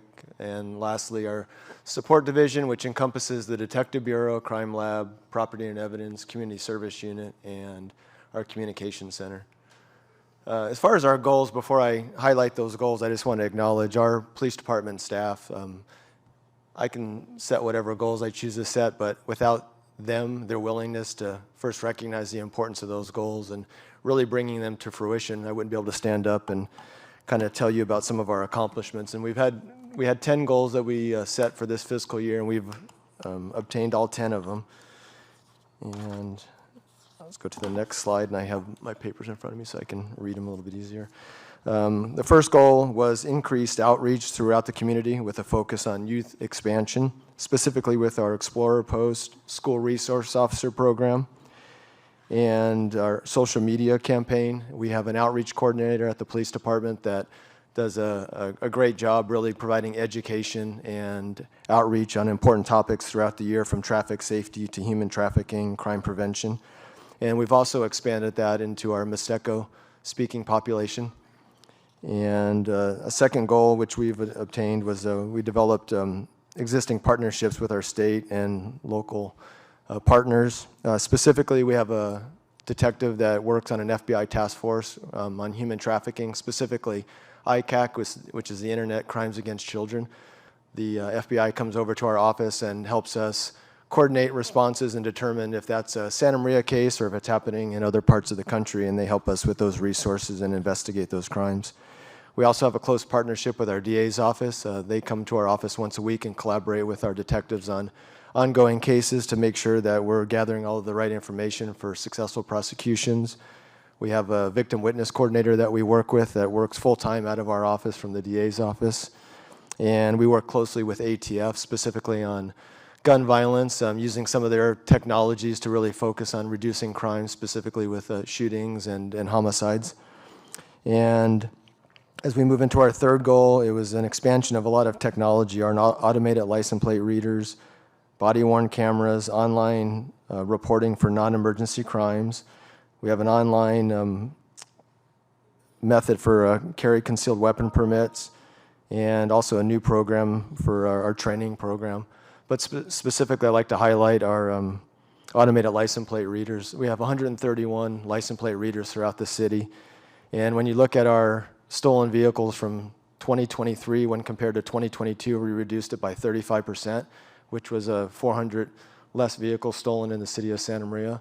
When you look at the first 4 months of 2024 and you compare it to the first 4 months of 2022, we have a 65% reduction. So if that trend continues, we'll have about less than 400 stolen vehicles in the city of Santa Maria, which would be down from 1,152 in 2022. In addition to that, it provides critical investigative leads and violent crimes for our investigators, and that's been very successful in bringing some people to justice on some of those crimes. And we also have focused efforts to promote on our recruitment, hiring, and training. We initiated a police cadet program, which is sort of a bridge to explorers, and then it's a part-time internship, and it allows them to keep connected with the city with the hope that they would like full-time employment with the police department. And then we move into our projected goals for the new upcoming fiscal year. And in line with the council's long-term financial sustainability, we're exploring options with Public Works and their fleet department, specifically on, we have hybrid vehicles already in use, but also electric vehicles specifically for our police service technicians, so to lower the cost of fuel. We have a mounted enforcement unit, 2 horses that we put out here. You'll see them probably once a month training downtown. And we also have bike patrol that we put out through our community service unit to have more visibility within our community and in the business district as well. For quality of life, we like to concentrate our efforts on some parking related violations to include education and enforcement. As you know, with all of the building comes a lot of parking frustrations, and we have been able to build up our police service technicians to 7 full-time police service technicians, and they can go do the work that doesn't require an officer, and they can go out and enforce parking and enforcement on that, and that'll be our goal for this next year.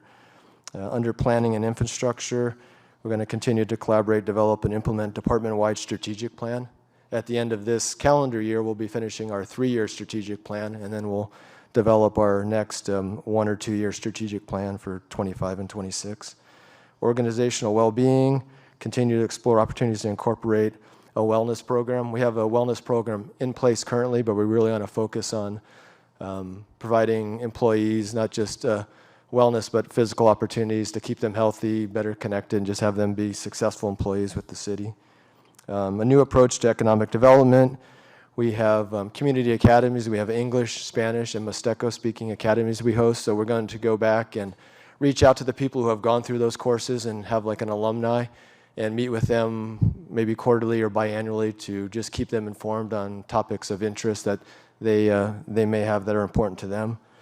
And under youth opportunities, continue to partner with the city departments and nonprofits and identify and implement programs focused on community youth. We do a teen academy during the summer. We have an Explorer Academy that we host at Rigetti High School for all of the Tri-County area, and we just want to expand on that and just provide opportunities for our youth. And then lastly, under public safety resources, identify specialized training courses for our crime lab personnel and to work ultimately toward earning a national accreditation for our crime lab.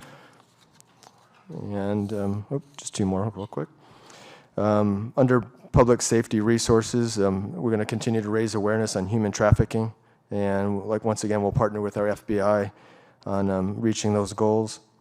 And then under our staffing plan, promote department-wide recruitments with our local community college. We partnered with Allen Hancock College, who gives the students credit and they attend our community academies, and oftentimes we have several attending those classes that have an interest in law enforcement. So it's a good recruitment tool, and it's just a good education tool for them to learn about the city of the Santa Maria and some of the resources we can provide. And then also with Vandenberg Space Force, we've done some career opportunities out there as well for people who are coming out of the military that may want to pursue a career with the city or specifically law enforcement. And that concludes my presentation. Thank you.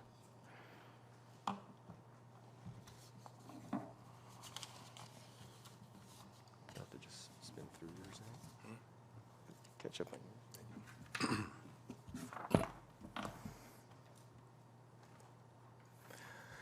Madam Mayor, City Council, I'm here representing the fire department. First, I want to read our mission in the fire department. We are committed to enhance public safety through risk prevention, disaster preparedness, and emergency services. Our firefighters that we have for the city, as well as my administrative staff, every day provide the service that our residents of the city of Santa Maria deserve. A quick overview of our organizational staff. Obviously, we have a fire chief under me. I have an administrative staff, different divisions, prevention, operations, and training, each one providing very different services. My administration staff provides administrative support for me. They coordinate and help me prepare our department budget. They act as liaisons between human resource regarding recruitments, promotional and performance evaluations. They also manage information technology systems and payroll functions for the department, and they review and prepare different staff reports for me, the fire chief. We also have an operations division that's directed by my deputy chief. The operations division responds to all fire alarms, rescue, medical aid calls, manages major disaster responses, staffs the engines and truck companies that we have. And also my deputy chief oversees facilities as well as fleet maintenance. Our training department is something that we were able to bolster in this previous year. They assist personnel by providing structured environment, that develops and strengthens the essential job skills and ensures that my workforce, your workforce for the city, is always capable of performing quality public service whenever called upon. And they're always in a continuous state of readiness. My apologies, I think I'm hearing an echo. I think I might be standing too close to this mic. They also facilitates ongoing drills and exercises reflecting real-life experiences. encountered in the field, so our firefighters are always ready to perform whenever needed. We also have a prevention department that we're able to bolster this past year. They engage in prevention activities. They mitigate the impact of fire incidents by performing inspections, businesses, occupancies, plan check reviews, and that's mandated by law. The prevention division also investigates all major fires occurring within the jurisdiction of the city of Santa Maria. Some of the goals that we were able to achieve in this previous year, we hired and were able to train and perform prevention staff responsibilities, including business inspections, plan reviews, and investigation capabilities. We're able to bolster our prevention department to 4 prevention officers, which was huge because they were able to assist in the plan reviews, they were able to assist our firefighters in investigations, and basically represent our department to the business community. We were able to reinstitute the 3rd grade school fire safety program with our field crews. That's important because it's important that we take every opportunity that we have to share our knowledge of prevention and fire prevention to our public, and it doesn't get any better than starting with the youth.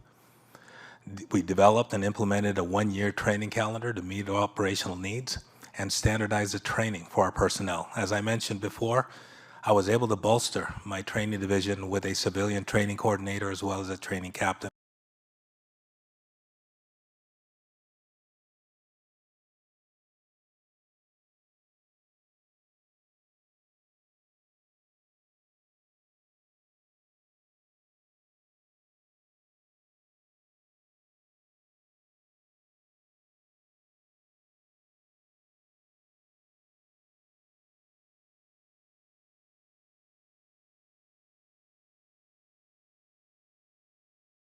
How our facilities and the condition of our facilities yearly.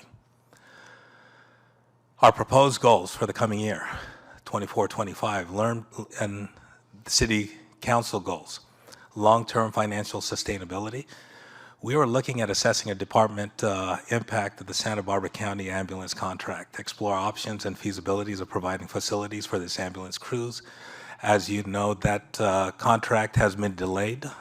That is in the courts and won't be adjudicated until November from the last that I have. But we will continue to monitor that situation. We want to partner with whomever is providing the ambulance service to our community, and we just want to make sure that everyone has that opportunity and we're financially responsible with that. Under planning and infrastructure, we revised and expanded the commercial building inspection program. We reevaluated assembly occupancy fire inspection program to confirm that these assembly occupancies are identified and inspected annually. On the first one, when I said revise and expand the commercial building fire inspection program, that's essential. And what I have my fire marshal doing is actually going around conducting an assessment of all our businesses, commercial businesses, to ensure that we're hitting those businesses once every 3 years in regards to our prevention and our business, inspections. We will also continue to conduct a detailed condition and function assessment of each fire facility and give annual reports to you and the city manager. Once again, I think this is important because you, as council and mayor and city manager, need to be aware of what our conditions of our facilities are. That way we can address them before they become overbearing. Also, organizational well-being. In my organizational well-being, some of the goals that I have proposed, develop and implement a 1-year training calendar. As I shared with you, we're going to continue that process. We have the staff to be able to accommodate and actually provide that. I'd like to continue it. We evaluate and update policies to address the fire department's current and future needs. When I first came here, one of the things that I noticed were the policies, some were outdated. We need to update those policies, and we're continually updating all the policies to ensure that they're up to date and meets our department needs. Streamline the ARF certification process and train personnel to meet ARF. And ARF is Airport Response Firefighting. They're the ones who are actually conducting a training, airport rescue firefighting, They're the ones that provide service to the airport. We are conducting actually our annual burn next week, where everyone in the department goes through that training. So everyone in the department is aware of what would be needed if there was ever to be an emergency at the airport. Develop a plan for acting engineer, captain, and provide training for members, enhance skills, and prepare for succession planning. I mentioned before council that we had a relatively young department. One of the things that we need with the expansion and growth that we are seeing is we need members to be able to move up and be trained in those higher positions. We're conducting acting engineer seminars, programs, as well as captains to ensure that my members that choose to take the opportunity are qualified and get the training they need for those next positions.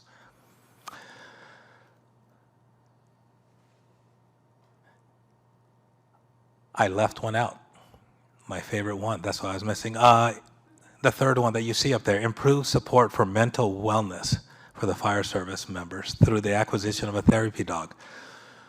One of the goals that I had actually, and it was actually brought forth to me by one of our members, was the acquisition of a therapy dog. As everyone knows, mental health and well-being is important these days in public service and fire as well as police. A proposal was submitted to me with a policy in regards to acquiring a therapy dog for our members. The handler brought forth all the information. We actually were donated a therapy dog, and when our member brought that therapy dog home with them, it didn't get along with the current dog. So we had to pivot a little bit. We're working on Plan B. We have actually donations that will provide for that dog, so there will be no ask from the city to maintain, and that therapy dog will be handled by one of our members, take home and everything else, but will always be available to us if there's ever any need for our members. And then under the city council 2-year priorities, the only one that I could address with what I do is provide public safety resources. As you know, you have allowed me to, we have a recruit academy going on with 9 members right now. Upon their graduation, we're going to be opening an additional engine company in the city to provide a better service deployment model for the residents and business for the city. And on that concludes my presentation.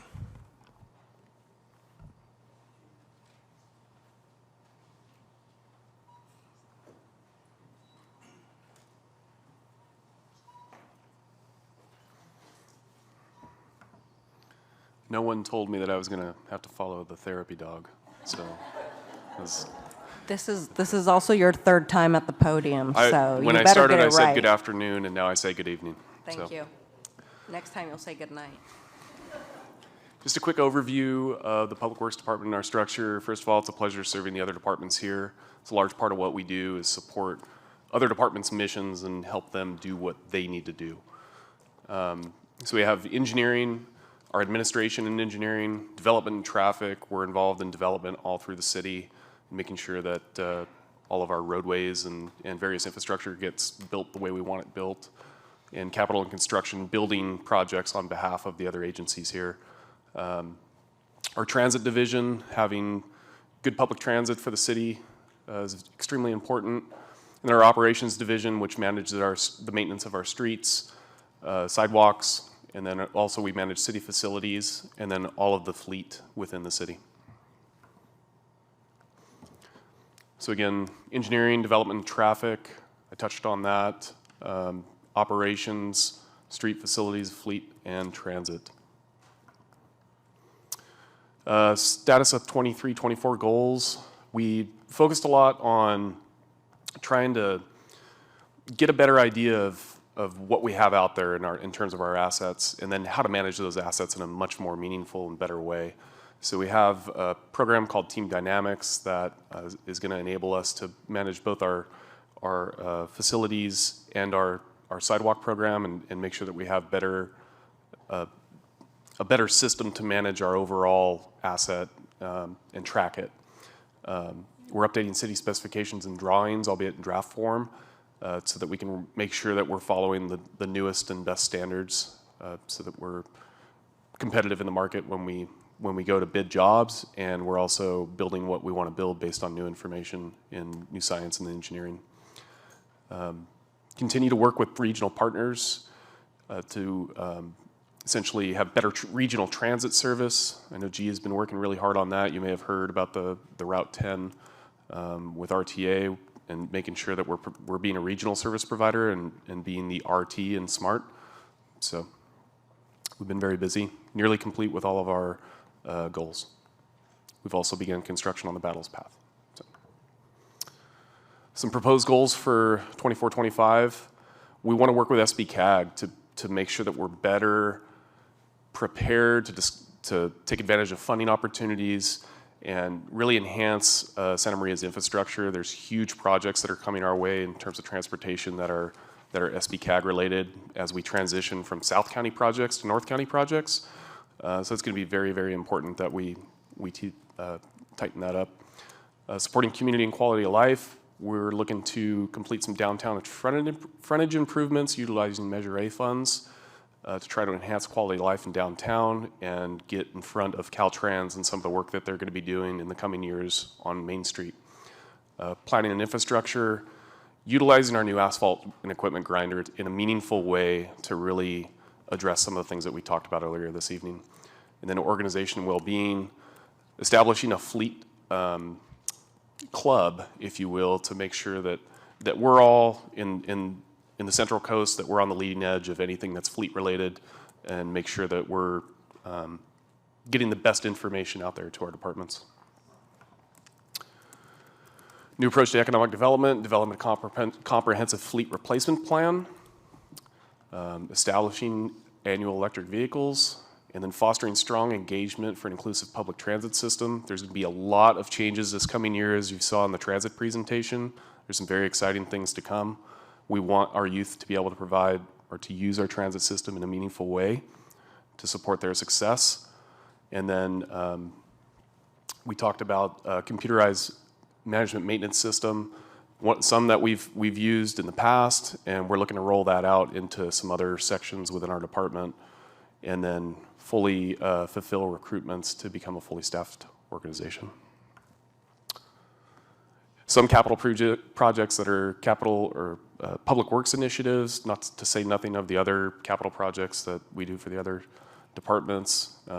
Citywide ADA assessment in our facilities, making sure that we have a plan to transition out of compliance, and we'll have an idea of what that will look like. Doing some drainage improvement projects that were funded through the support of Salute Carvajal's office and growth mitigation funding. Continue to do work on our active transportation plan. There's some exciting grants that we received, and we'll see some progress on that this year. And then doing enhanced roadway maintenance to make sure that we're keeping our pavement in good condition. It's really a core of what we do. And then prioritizing roof repairs on our buildings to make sure that we don't lose the building. If we lose the roof, we lose the building. So we want to make sure we at least get some major roof repairs done, including City Hall.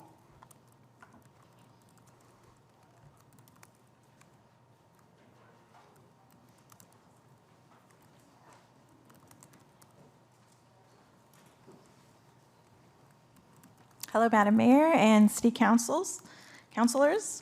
This evening, I'm going to be presenting the Recreation and Parks Department budget overview for the coming fiscal years. And I have a slide with great pictures. As with the other departments, we'll be taking a closer look at our programs, services, operations, and maintenance to make adjustments that fit within our budget while continuing to improve our overall delivery.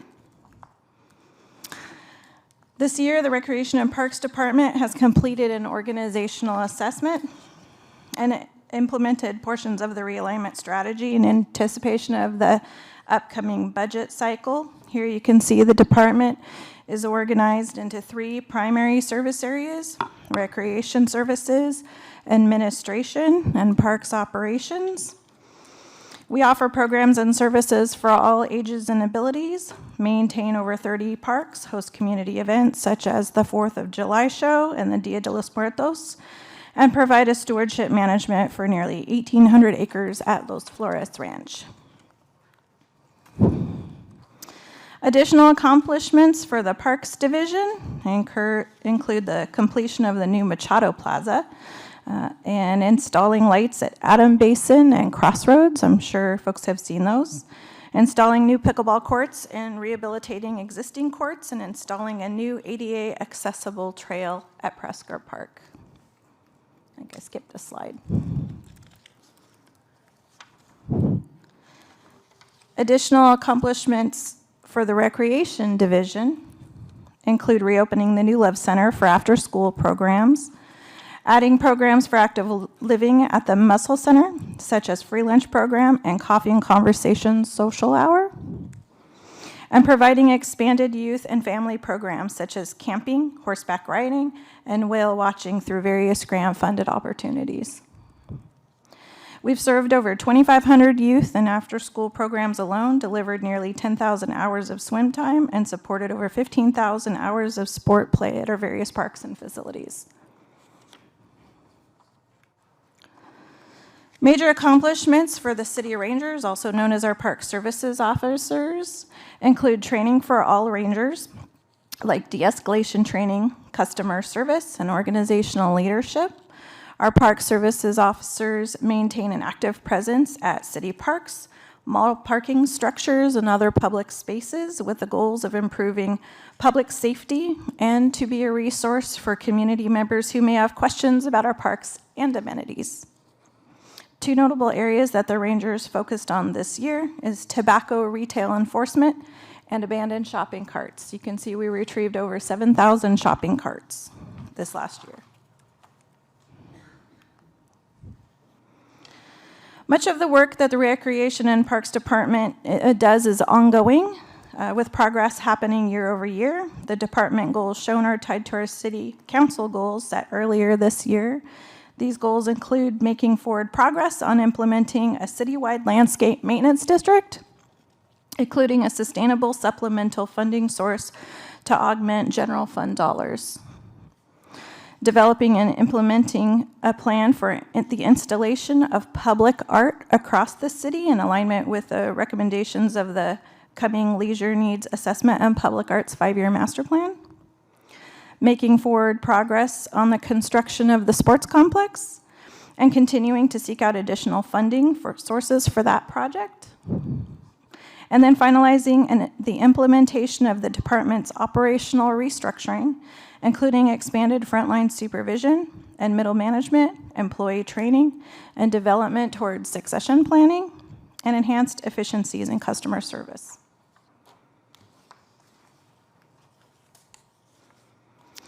The department has also developed department goals to align with council priorities set earlier this year, including making forward progress on capital projects like Digaway Avenue, Taylor Street Pocket Parks, the Veterans Memorial Park Project, the Smith Enos House, and Japanese Community Center projects. If folks have driven by the Japanese Community Center building, the walls are up, the roof is up, so it's very exciting. And of course, the Battles Road Multi-Purpose Trail and Beautification Project. And a thank you to Public Works for all of the help and support on that. And then finally, with respect to youth opportunities, bringing forward to the Recreation and Parks Commission final recommendations coming from the Community Leisure Needs Assessment and Public Art 5-year master plan, with a special focus on expanding and diversifying youth programs.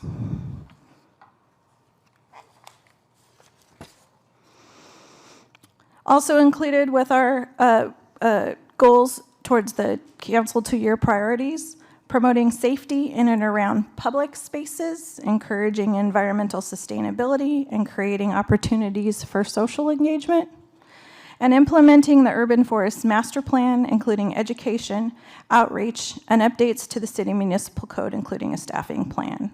This goal ties directly in with the citywide landscape maintenance district staffing plan.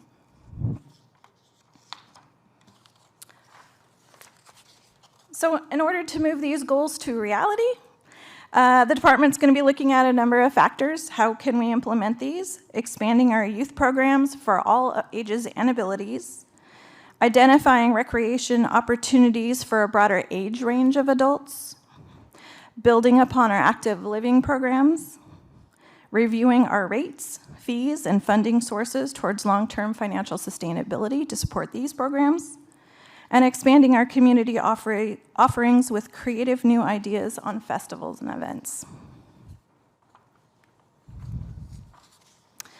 The department has been working on a number of capital improvement projects with incredible support, again, from the Public Works Department, Engineering and Facilities divisions. And within the coming year, we will continue working on and wrapping up the Battles Road Beautification Project, the new Japanese Community Center building, and Smith Enos Ranch Park. And of course, DeJoy Pocket Parks and the Veterans Memorial Park renovation. Also this year, the Santa Maria Sports Complex project will be moving forward into its next phase, which is final design and groundbreaking. And the Recreation and Parks and Public Works departments this year were recognized at both the American Public Works Association and the California Parks and Recreation Society for outstanding design of the new Machado Plaza. We're fortunate to have really great partners and great employees, an amazing community, and an excellent volunteer base with which we get the privilege of serving our community. We look forward to continuing to enrich the lives of our community. Thank you, and I'll turn it over to our next speaker.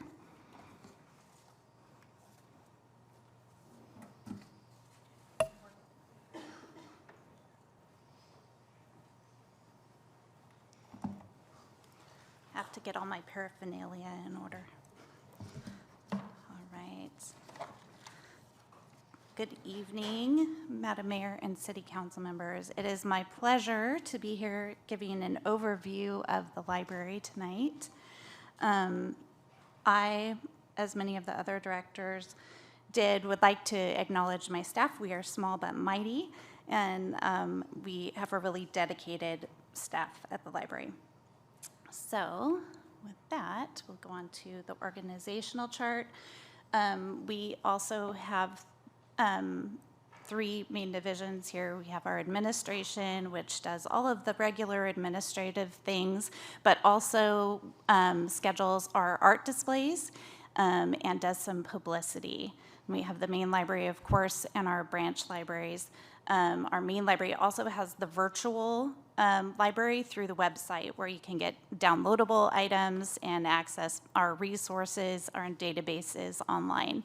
And from there, we have adult services, youth services, circulation services, and outreach, including our bookmobile. So as you know, the main library provides library and information services to about 170,000 Santa Maria residents. And that also includes the surrounding areas through our branch libraries in Orcutt, Los Alamos, Guadalupe, and Cuyama. And we have been contracting the branch service through Santa Barbara County since 1961. For adult services, they curate our library collections, including special collections such as automotive repair, government documents, and genealogy collections. They create programming for patrons 18 and older. Some of those popular programs include our Tech Help program, where they give one-on-one tech help support, Succulent Exchange, discussions on current and relevant events, book clubs, and provide research tools and information for the public, including database access. Youth Services designs engaging, developmentally based programs for youth ages 0 to 18 and their families. Some of these include story times, STEM programming, and homework help. And of course, they curate youth-focused collections to support learning and academic success. So just as an overview of the programs that those two divisions provide, in 22-23, we offered 771 programs attended by 14,706 patrons. Our circulation services is also very busy. They manage all borrowing and sharing of materials, oversee our passport program. If you didn't know that we have a passport program, come on in and get your passport.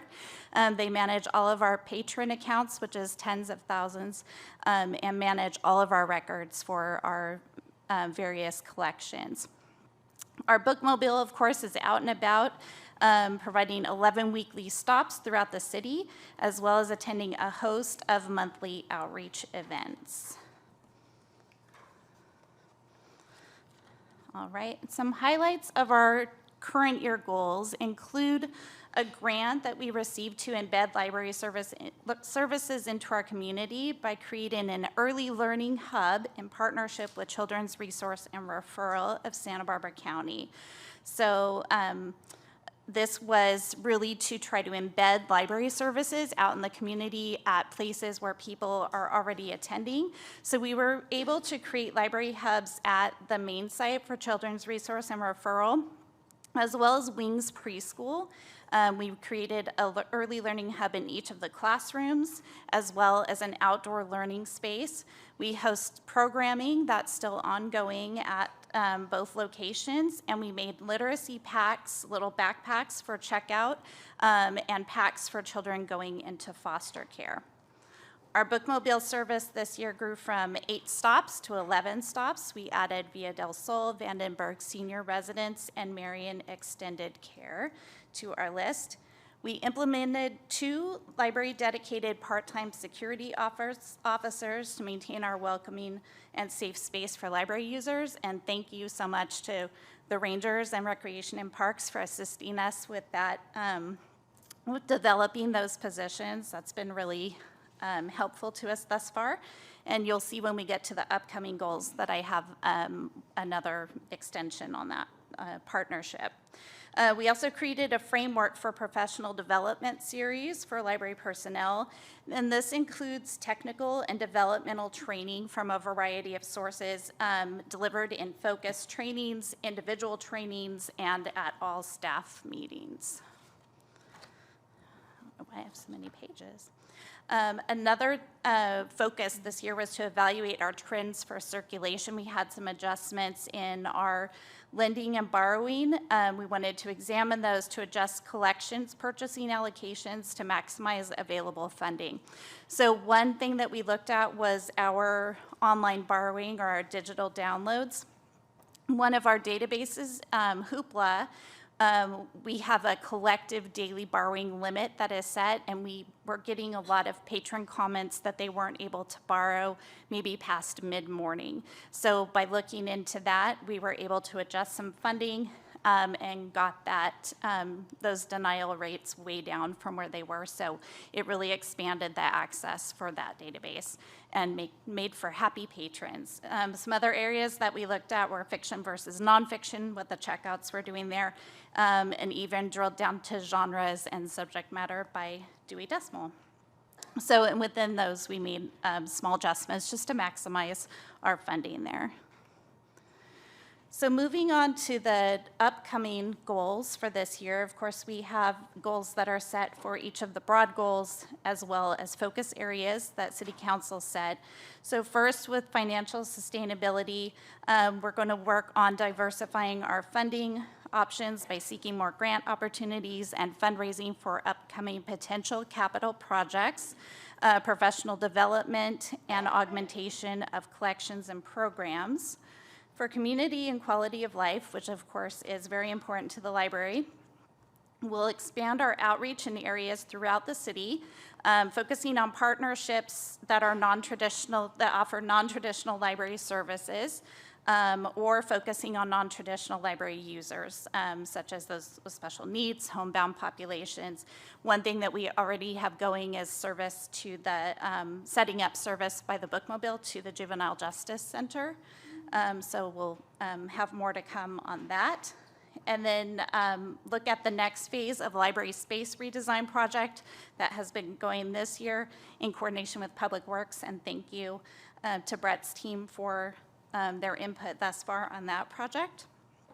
For planning and infrastructure, we'll prepare for the ERP by examining and updating our processes so that that will create a smooth transition for library processes. For organizational well-being, we'll look at a values-based library communications strategy, so in line with our current organizational values, and we'll develop that strategy to boost engagement with the library, to talk about the why behind library services, and align with the citywide communication plan there. For new approach to economic development, I mentioned that next phase of the redesign. Oh, sorry, I'm skipping ahead. A redesign of the library cafe. Some of you may remember that in the lobby space, we used to have a library cafe pre-pandemic. Right now, the lobby is a little bit sterile, for lack of a better word. So we're looking to reconfigure that space to make it more welcoming and create a flexible space for revenue building ventures going forward. In youth opportunities, which again is always very important to the library, we're looking at partnering with community stakeholders to gather data on school readiness learning gaps to complete an updated early learning needs assessment. So this would go to then further inform our early learning programs to make sure that we're doing the best that we can to have those incoming students be ready for school and then be supported as they move through their academic career.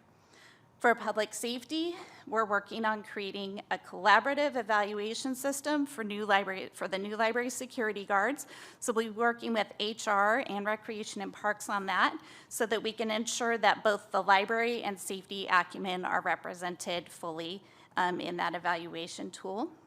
And for establishing a staffing plan, we'll examine, we'll examine current staffing and anticipate future needs to design a forward-thinking staffing plan. This is something we've been talking about for a while, so I was really excited when council set that priority because it fits right in with where we were already headed. So for capital improvement, we have the one ongoing project that I mentioned. This is to begin the next phase of the library space redesign, project that we've been working on this year already.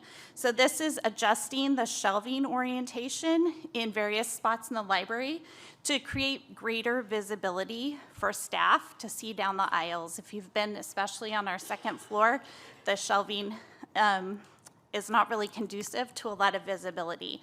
So we'll be looking at lowering the height on that, as well as reorienting the shelving so we have clearer lines of sight. We also have a camera project going on right now too with the help of IT. So readjusting the shelving will also help with those lines of sight for the camera. We'll also be opening up some spaces to create a more flexible environment for patrons to gather, read, browse, or use technology. So we've already had all the assessments on this. This is really a continuation to get the work completed. So with that, we'll hand it off to community development.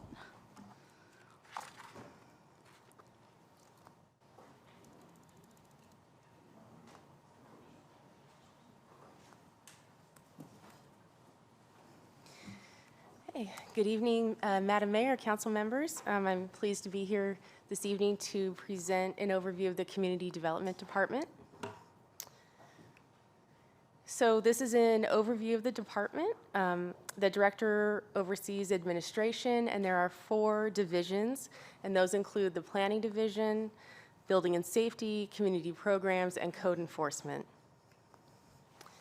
The Planning Division is responsible for the review of discretionary permits, such as plan development permits, conditional use permits, and the subdivision of property. And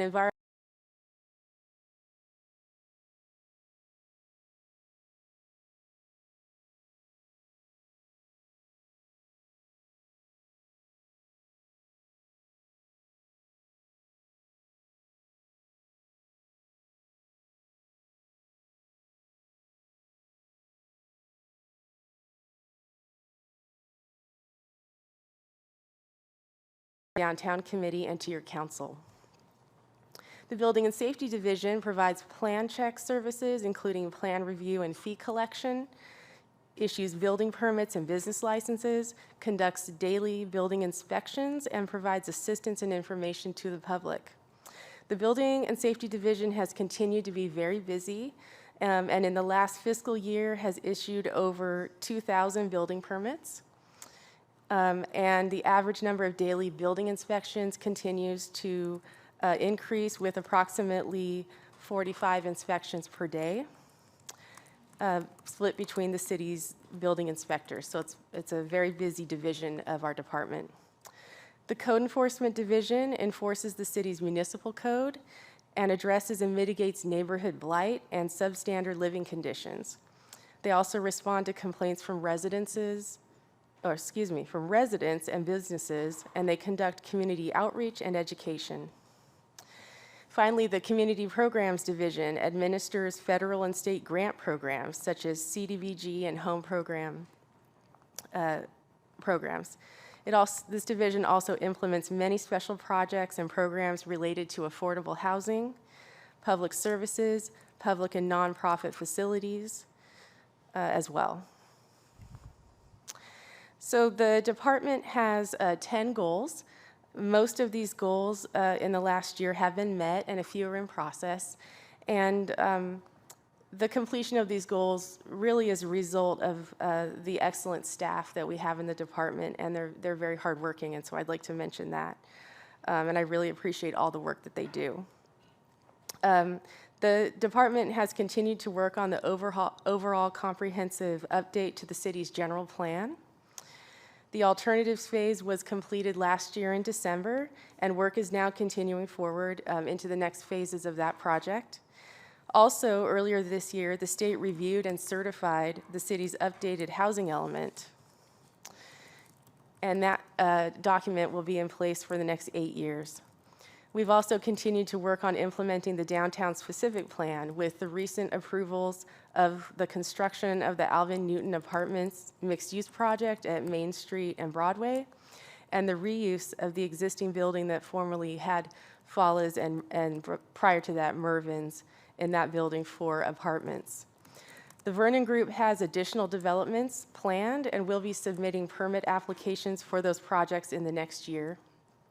Finally, last year, the city's permitting software was upgraded to the new Central Square Community Development Software, and this has enabled the department to transition from paper plan review to digital plan review, as well as online submittals, and this has resulted in a more streamlined process.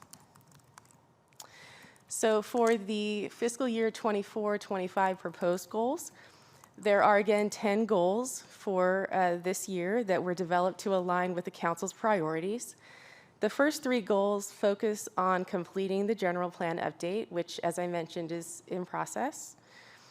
Also, implementation of the recently adopted housing element, and the continued work on revitalizing the downtown, including the completion of a development agreement between the city and the Vernon Group. The next 4 goals include the creation of a new downtown business improvement district, which should be coming to your council sometime next year. Additional planning work in the Area 9 specific plan. Also continuing a proactive approach through code enforcement to reduce blight and increase community education through the walk and talk programs that they also currently do, and to continue to participate in programs that assist with qualified home buying. The last 3 goals include the completion of objective design standards for residential developments. That is a project that's currently in process, and we would like to complete that next year. Working with the Santa Barbara County Local Agency Formation Commission and other local jurisdictions on a memorandum of agreement regarding future growth of the city, and to work cooperatively with other agencies to seek grant opportunities and other outside funding to address homeless-related items. That concludes my presentation. Thank you.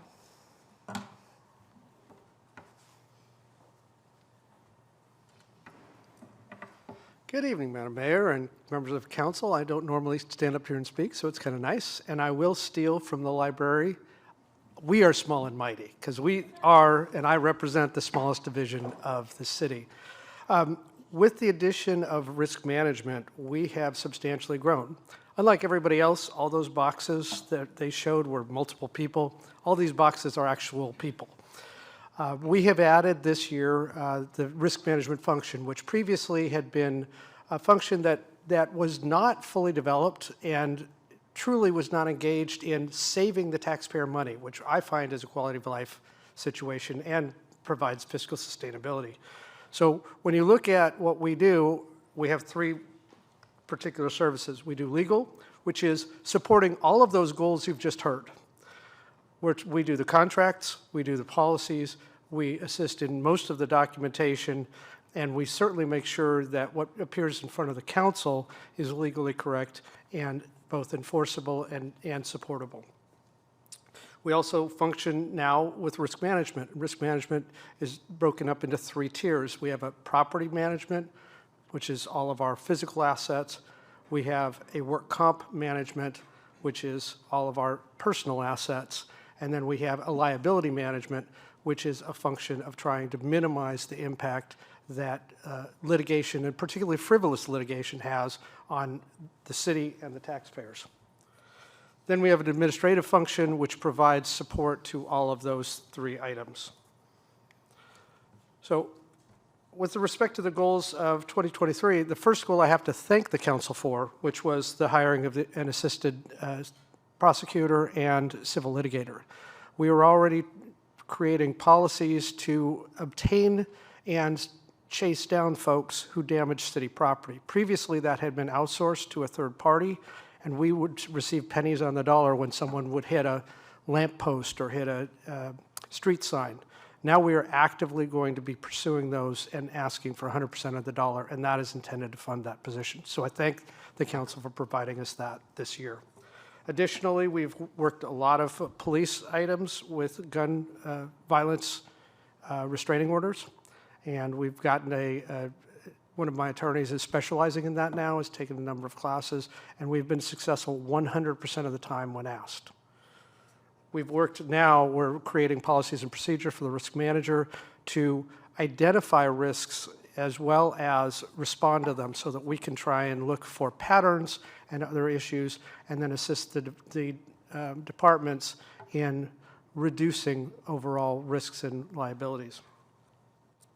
Turning to next year's goals, again, most of what we do is support-oriented. So when we look at fiscal sustainability, we're going to try and reduce the cost of risk. As anyone who's received their homeowner's insurance knows, insurance is getting out of control. One of the reasons that there is an ask in this budget for a reserve that has never fully been funded previously is we anticipate there will be opportunities and risks to self-insure for certain items. Small items, and candidly, looking forward, police cars and equipment is going to be uninsurable in the near future because the cost of the premium does not support the cost of the incident. So we're looking to start right-sizing that, creating a reserve to do that so that we can minimize the impact on the taxpayers of those premiums. Because those dollars then that we hold, we will jealously guard and try and reduce the liability by letting the taxpayers in our community know we're protecting their money. With respect to quality of life, we're working with code enforcement clearly. We do have some understanding of code enforcement, having directed the code enforcement division for a number of years. And we'll continue to work on those quality of life elements and then prosecute them. Again, the carryover individual that we've hired was intentionally brought on for those items that the Santa Barbara District Attorney feels are either too small or they are unable to staff. We are going to staff and enforce those municipal codes. We will continue to work with community development and our partners at Public Works in our infrastructure and planning, particularly as the wastewater and the water elements go forward and the continuing levels of regulation that overshadow all of those items. With our organizational well-being, we're going to continue to work with all of our partner agencies because we look at ourselves as a law firm and an insurance company now with one client, which is the city, the employees, and the taxpayers. Looking at a new approach to economic development, there are many opportunities for enhancing economic development. We're talking about potentially doing a business improvement district. We've heard about a landscape district that will be potentially citywide, and this city attorney's office will be supporting all of those efforts. Dealing with youth opportunities, again, we're looking at parks, we're looking at opportunities to complete the sports park, we're looking at opportunities to enhance quality of life through better enforcement of certain rules and park ranger elements. We're developing misdemeanor prosecution procedures, and we're beginning those. And then for the first time, we're establishing a long-term sustainability plan, both in risk and in the attorney's office, so that we will have the ability to have transitions as people retire or if there are turnover, hopefully not. And with that, I'll turn over to our next participant.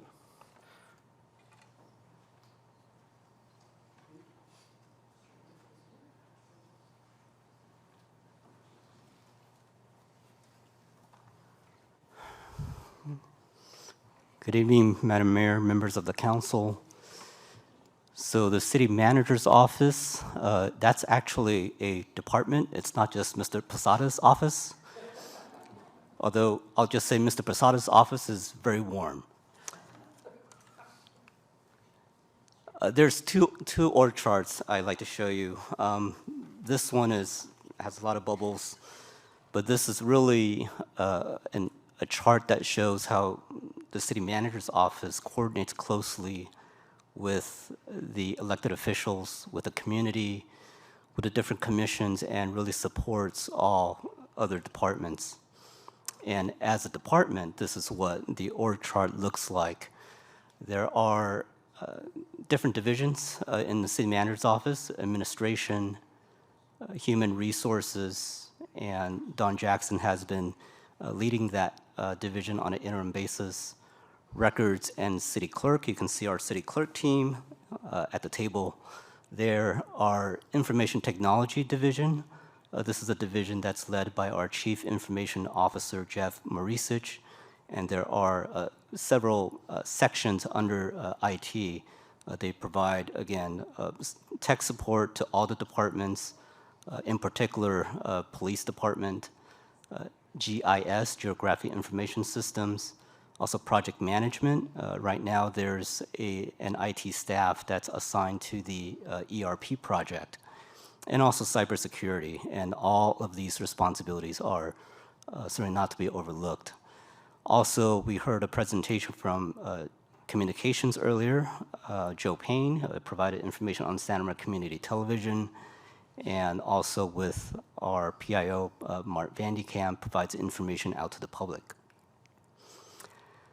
So again, with administration, the city manager's office coordinates very closely with the city council on community issues, supports the departments with aligning goals and aligning priorities towards those that have been identified by the city council. We provide management analyses, organization and budgetary reviews, and also, again, with communications, coordinate information to the public through a wide variety of media.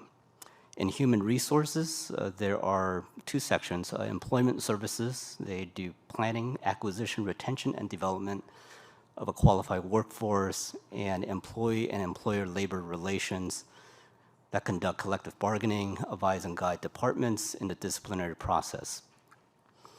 Records city clerk, they prepare and distribute and post city council agenda minutes and materials, protect, preserve, and manage official city records, and promote resident representation on boards, commissions, and committees. They are also involved in elections and help conduct regular and special municipal elections. As mentioned, in information technology, they support all the departments with technology and telecommunications services, ensure the security and integrity of the data stored on the city's network, and also perform GIS work. Some goals of this past year, we've been involved in this budget process.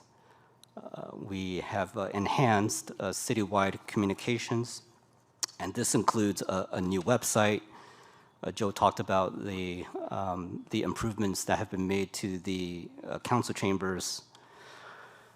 Also, in IT, they've helped with the Smart City, Safe City campaign and the associated Neighborhood Connect program. And Neighborhood Connect, this is an app and a website in which residents can report non-emergency items through a much more convenient method. IT completed full implementation of upgrading and improving communications hardware, software, and security.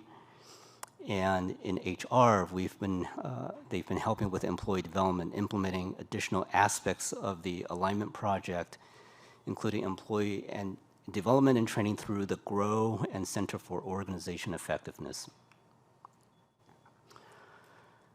These are upcoming goals and within the various categories of the identified council goals. Long-term financial sustainability, addressing developing a budget process as what we're doing tonight. Community quality of life, expanding the Neighborhood Connect portal with more categories to report non-emergency issues. Under planning and infrastructure, recommending and supporting land use and development policies that minimize long-term operation and maintenance costs. And under organization and well-being, reviewing and updating personnel policies and procedures, municipal codes, and city administrative memos, CAMs. Also, to streamline and automate public meeting preparations and to complete a citywide classification and compensation study. These are goals that are aligned with the City Council 2-year priorities. A new approach to economic development, provide a more responsive and focused economic development program through an in-house economic development manager, primarily focus on downtown revitalization, business attraction and retention in coordination and collaboration with the Chamber of Commerce. Provide youth opportunities, support the efforts of the Library and Recreation and Parks departments in providing creative, impactful, and well-funded programs for youth. Provide public safety resources, support the efforts of police, fire, code enforcement, and the city rangers. And as mentioned, establish a staffing plan, develop a citywide recruitment philosophy and corresponding citywide staffing plan. As mentioned, the city manager's office coordinates closely with the Madam Mayor and the city council members. We want to highlight one of the work of Madam Mayor. She's very involved with the Mayor's Youth Task Force, and she takes a large group of students on these trips that really help them. And I'll just read the mission statement. The task force, they exist to ensure safe and healthy opportunities for youth to reduce youth violence by mobilizing and aligning community resources through prevention, intervention, enforcement, and reentry. This concludes the presentation for City Manager's Office.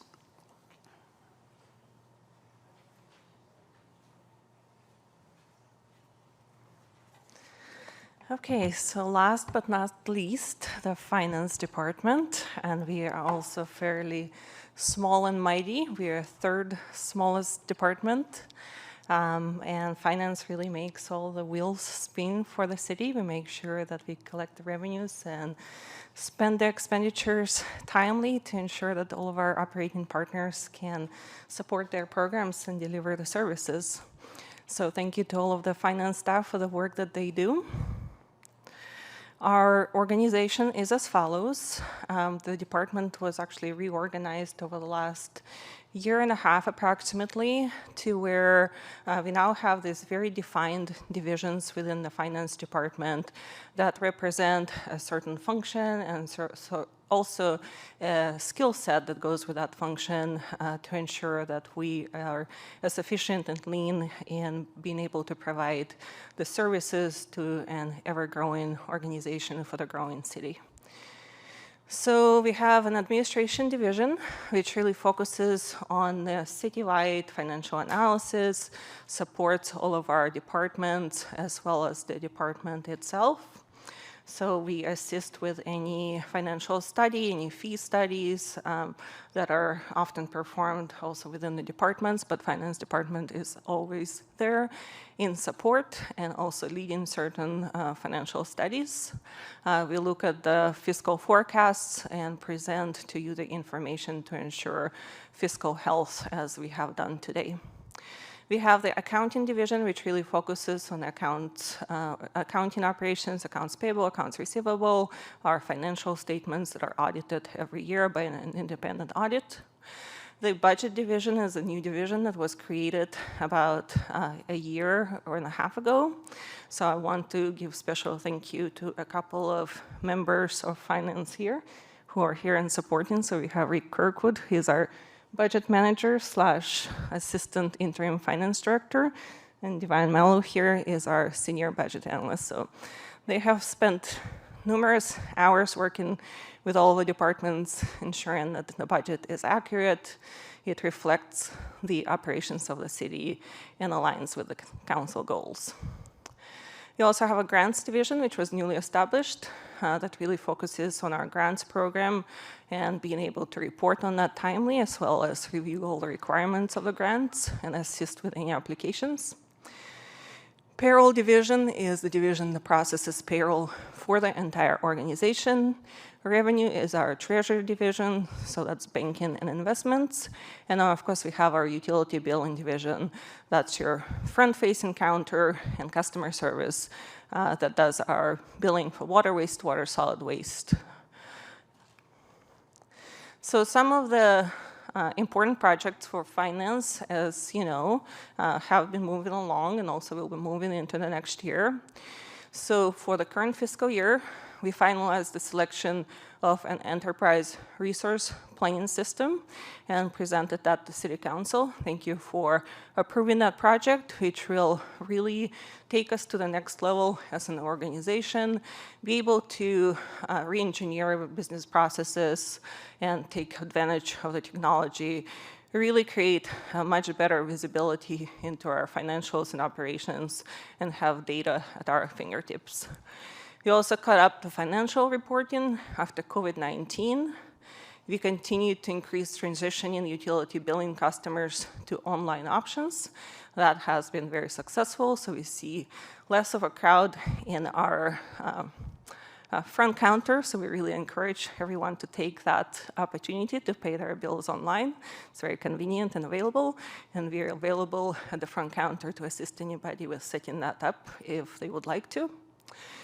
And then, of course, we support the business community by continuing to improve online payment options and moving towards completely paperless environment. So that work is ongoing, almost complete, to where our customers that are business owners wouldn't have to print out an application and sign and upload it. It will actually all be seamless in a paperless environment. Some of our goals, which all are aligned with the City Council long-term goals, as well as the two-year priorities. First one being the big one for Finance Department and the rest of the city, which is the long-term financial sustainability. So finance would prepare long-term or continue to prepare long-term fiscal forecasts, review and make recommendations for fiscal policies to support long-term fiscal sustainability.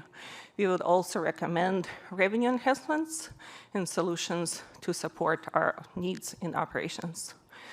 In alignment with community of life, we would enhance customer online self-services capabilities for utility billing and business licensing through implementation of the ERP system. So even though we've already done a lot of work on that and we are moving forward towards being paperless, the new system is actually also going to have a lot of great capabilities for self-service and will be a lot more user-friendly.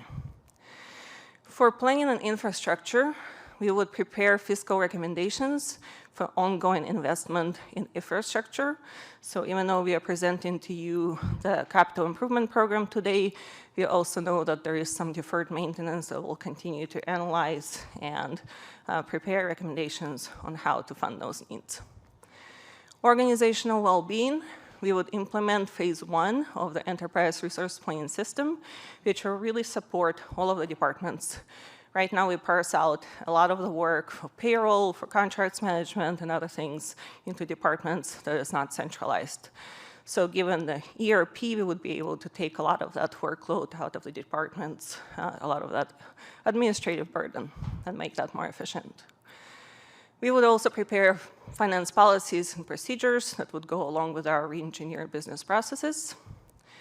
And then we would support the new economic approach, or new approach to economic development, by assisting the city manager's office and all the departments with analysis and ensuring that long-term fiscal sustainability and revenue diversification. To support the use opportunities, we would assist Recreation Parks departments as needed in their fees analysis and continue to work on establishing that council goal on where the fee recovery should be for youth and overall recreation opportunities. And then we would support the public safety by continuing to monitor Measure U and ensure that those expenditures are aligned with the council goals. Finally, in alignment with the staffing plan, the finance department will engage over the next 2 years in our restructure and implementing this new technology that you have invested in, and making sure that we analyze our needs for staffing, and with the next financial plan, we would come back to you with a staffing plan for the finance department to support the city under this new, more efficient structure. That concludes my presentation and the department presentations. So we would open it for council questions and comments. Thank you very much. You know, did anyone want to take a break, or you want to just stay here? Yes, please. Okay. And then I think after the break, instead of asking questions of the council, I will take any requests to speak on public comment. Or would you rather do that before the break? However you want it. What do you want to do? Break first? Okay, do a break. 5 minutes. Okay.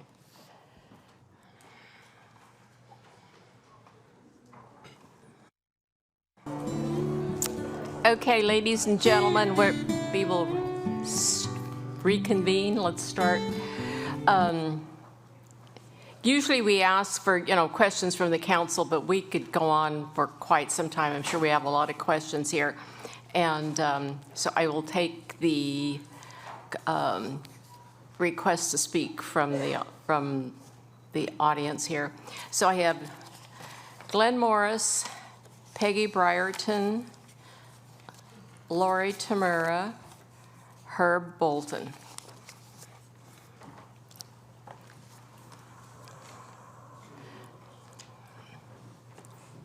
Good evening, Madam Mayor, members of the council. Before we begin, I just want to acknowledge Mr. Cordero. It's good to see you back out, sir, in public. Glad to see you're recovering well. We're pleased. Wish you the best there. Mayor, I want to talk on 2 points on specific proposals on your presentation today. Try to do this quickly. For the last 2+ decades, the Chamber has partnered with the city in a public-private partnership, shepherding and catalyzing the local economy. Over that time, Santa Maria has seen new businesses come to the community. Recent examples might include AT Steel University, Adient Aerospace, California Truck Center, and others. We've seen existing businesses grow, expand, and invest in new facilities and new staff, all of which have led to a growing base of well-paying, family-supporting jobs. At the same time, Santa Maria has led the region in housing production. Together, these efforts have attracted significant retail business investment in our community. Santa Maria now leads the region in sales tax collection. Clearly, there is work to be done, although there has been good success to date. Our goal is to ensure that all in our community benefit from the economic activity in the community.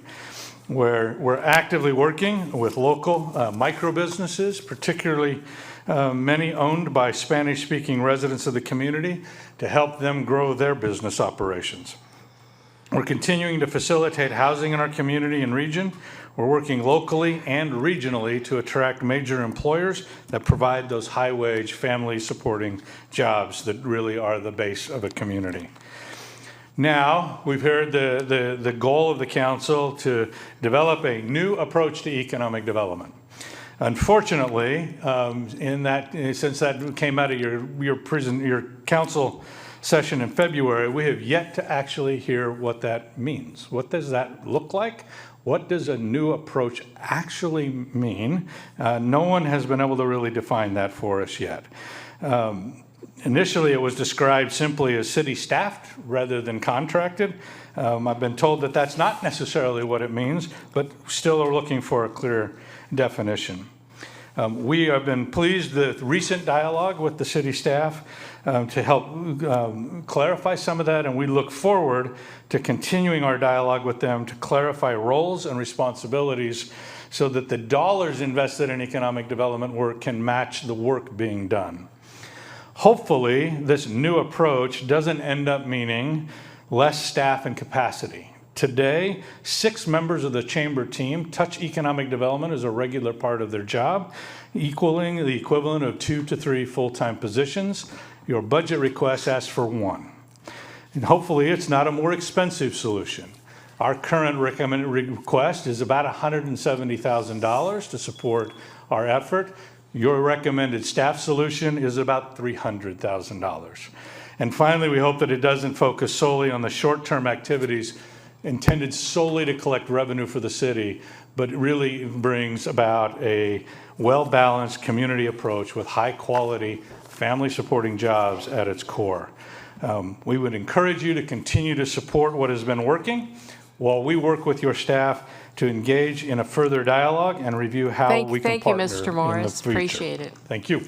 Peggy Brierton, followed by Laurie Tamura, followed by Herb Bolton. Good evening, Mayor and council members. Peggy Brierton, a resident of Santa Maria. I wasn't a resident when Measure U was on the ballot to be voted on, so I called up the councilman member Cordero, and also I talked to Mr. Kirkwood to understand better what that whole Measure U is about. And I must say their responses were immediate that day. I left messages and they called right back up and said, let me help you figure this out, and gave me great understanding on Measure U, so I appreciate that. It was passed by 74%. I find that remarkable. So good to the voters and good to this town. Measure U states, for maintaining essential services, definition of maintaining is enable a condition or state of affairs to continue and keep something at the same level. Something is really wrong here. Our fire department is not at the same level that it used to be just even a few years ago. Losing ground rapidly, losing the seasoned firefighters by an alarming rate due to below average pay. Unsafe for them, unsafe for us, unsafe for our city. The people spoke, they get it. They want to have a safe city. They want to support our firefighters. I know you do too. It's a hard task in front of you. We saw the whole budget report. You got hard decisions, but you ran for this position. You got elected because you figured you could do it, and we do expect you to do it. So I appreciate that you set money aside and into the in expenditures. You allocate money aside for future things. That's wonderful. But you can't forget about the here and now. Your firemen need you here now to support them. And I support them. I hope you do too. Thank you. Thank you. Peggy, Laurie Tamura, followed by Herb Bolton.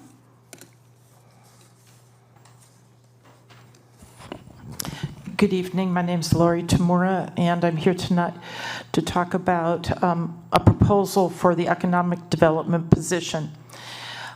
20 years ago, the City Council raised the concern about economic development, and they directed staff to go out to bid for the process of determining how best to do economic development. At that time, the bid was with Chamber of Commerce, Economic Development Association, and even the city staff was to be considered. The final process, the City Council at that time, including Larry Lavanino, awarded the contract to the Chamber of Commerce. 20 years later, I will attest that that was a good decision for the city, because even during 2008 recession, even during COVID, even during the fact that most people now are buying on Amazon or FedEx or whatever, the Chamber of Commerce and Economic Development or Economic Community staff have successfully worked with many businesses and retail and developers to the benefit of the city. This decision saved the city wages, benefits, pensions funds that would have accrued by a position being part of the city. Finally, this kind of decision should be based on facts, financially studied, and with public input. It should be noted that most cities and the County of Santa Barbara tried economic development positions in the past, and they all failed. Those positions are not held any longer. Why change what works? It should be noted that there were many letters to the City Council in support of retaining the situation that we have right now with no opposition. If you look at, and I agree with the fact that the city staff has added a grant writer, which I think is really the best way to find additional funds out there for the city, whether it's public works, utilities, library, or other sources.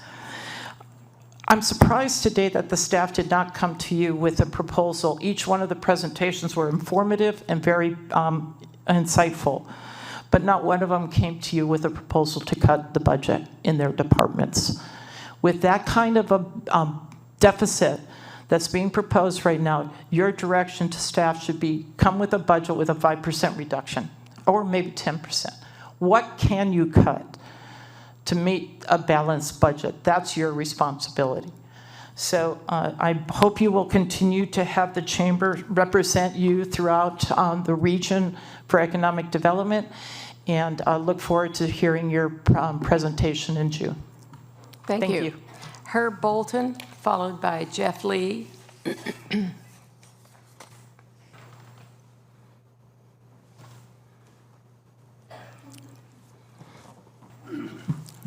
Good evening, Mr. Bolton. Good evening, Madam Mayor, Council Pearson, and bureaucrats here assembled.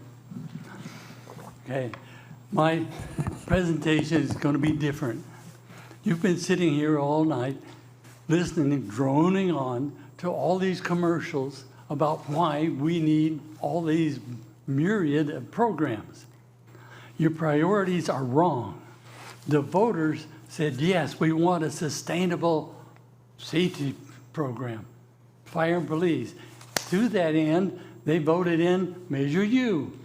And you, all of you, have taken Measure U and put it in the general fund. Right now, Measure U has, and it's in the paper here, Measure U has surplus of funds this year, last year. Next year's a little bit. The year after that, it goes down because you're siphoning the money off of Measure U, putting it into the library fund, or cutting the trees down out front. If you would do what the voters wanted. I'm a voter. I voted for Measure U so that we'd have a sustainable safety program. The rest of this stuff, the city attorney, what is the city attorney doing meddling in insurance programs? His business is jurisprudence. Do his job. Don't get into something else. I could take every one of these programs that came up today and cut them 20% by stuff they're not supposed to do. We're not supposed to do babysitting for everybody, after-school programs, so on and so forth. It's a babysitting program. Why is I, the taxpayer, supporting all these things? Anyway, do what the taxpayers say. Use Measure U, pay your firefighters, they're the ones. If you would have a resolution that says the city council wants the safety members of the city of Santa Maria to be paid at a medium, not at the top or the bottom, at a medium of the survey, the salary survey. Right now, your firefighters are at the bottom. And if you look at your program that was just presented, in 2 years, there's not going to be any money in the Measure U fund. How are the firefighters going to get a raise then? They're going to go down again.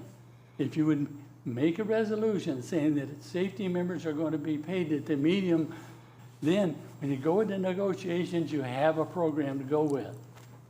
No, anyway, do the right thing. Thank you. Thank you. Jeff Lee. Madam Mayor, Jeff Lee is on Zoom, I believe. Oh, okay. Good evening, City Council members. As we gather here today, it's crucial to remember that we are not just discussing budgetary figures, we're discussing the livelihoods and safety of our firefighters, who are the backbone of our community. It's appalling that these brave men and women of the Santa Maria firefighters are 14% underpaid compared to their counterparts in neighboring areas. This isn't just a statistic, it's a crisis that threatens the very fabric of our city's safety infrastructure. While I understand the financial challenges the city faces, our firefighters deserve fair compensation for their unwavering service. Now, with 3 council members facing re-election, it's essential to remind ourselves of the values we hold as a community. Do we value the safety and the well-being of our residents, or do we prioritize short-term financial convenience? I urge the City Council, especially those seeking re-election, to prioritize the needs of our firefighters over political expediency. Let's invest in those who selflessly serve our community, ensuring they have the resources and support they need to continue their vital work. Our firefighters don't just deserve fair compensation, they deserve our unwavering support and respect. Thank you. Thank you, Mr. Lee. Jeremy Mace. Jeremy Mace is also on. Online, okay. Yeah.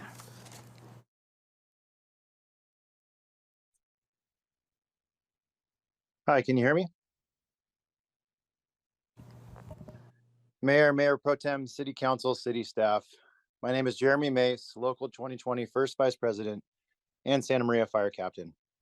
Over the last 5 months, you've heard from concerned citizens, City of Santa Maria business owners, family members, city employees, union leaders, and firefighters throughout the state and country, not to mention Local 2020 firefighters. We've all expressed our sentiments, frustrations, and truths. And despite all of these efforts, here we are, 141 days out of contract, 141 days without an agreement. Maybe more shocking, 235 days since I sent an email to city staff to engage in negotiations. 235 days. And after all that time, there is no closed session on the agenda, no mention of negotiations, no mention of Local 2020, no update, no contact, radio silence. Negotiations should be a two-way street, with each party working towards a mutually beneficial goal, where conversations amongst stakeholders bring compromise. Keyword there is stakeholders. You see, Mayor Patino, I've been to the negotiation meetings, as well as 4 other members in my local, and I can state with 100% clarity and conviction, you haven't, and either have the other council members despite our request. To add to that, nor has any city staff present behind the bars. It's been us and your hired representative, Che Johnson. He has no interest in the city of Santa Maria. He doesn't know our population, our demographics, our budget, or our MOU. He doesn't even know the average home price in this city. He believes it's $300,000, according to his Google search. But some comments have been made within these chambers and it's in the press over the last few months regarding our negotiations that deserve a rebuttal. Mayor Patino and Mr. Posada, you stated that the city offered a similar agreement as SEIU Local 620, which was rejected, and a 1-year agreement to offer time for a long-term agreement to be worked out, also unanimously rejected. You stated that you couldn't share the particulars, so I will. The offers you've proposed are not similar to SEIU or even the contract that was just given to the public safety managers. In fact, it's the lowest offer provided amongst all groups. You claim similarity, but here's an analogy. It's like saying you gave all groups a car, but you left out the fact that the car being offered to Local 2020 came without a motor.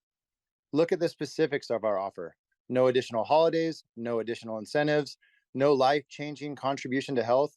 Oh, but there is the removal of our salary survey procedure, which has been memorialized in our MOU for 33 years. Your representative states this is because the city doesn't have a shared interest. And I'm curious which one of you council members disagrees with our salary survey. More importantly, why? Is it because we are the second lowest agency in our salary survey? Or is it the fact that we're 14% behind median and average? My ask is simple. Engage with us. Attempt to understand both sides of the table. If you continue the path you're on, you're going to be failing. You're losing ground, and the public deserves to know that you don't value their priorities and you don't. Followed by Mavis DiParini, followed by Mona Schaefer.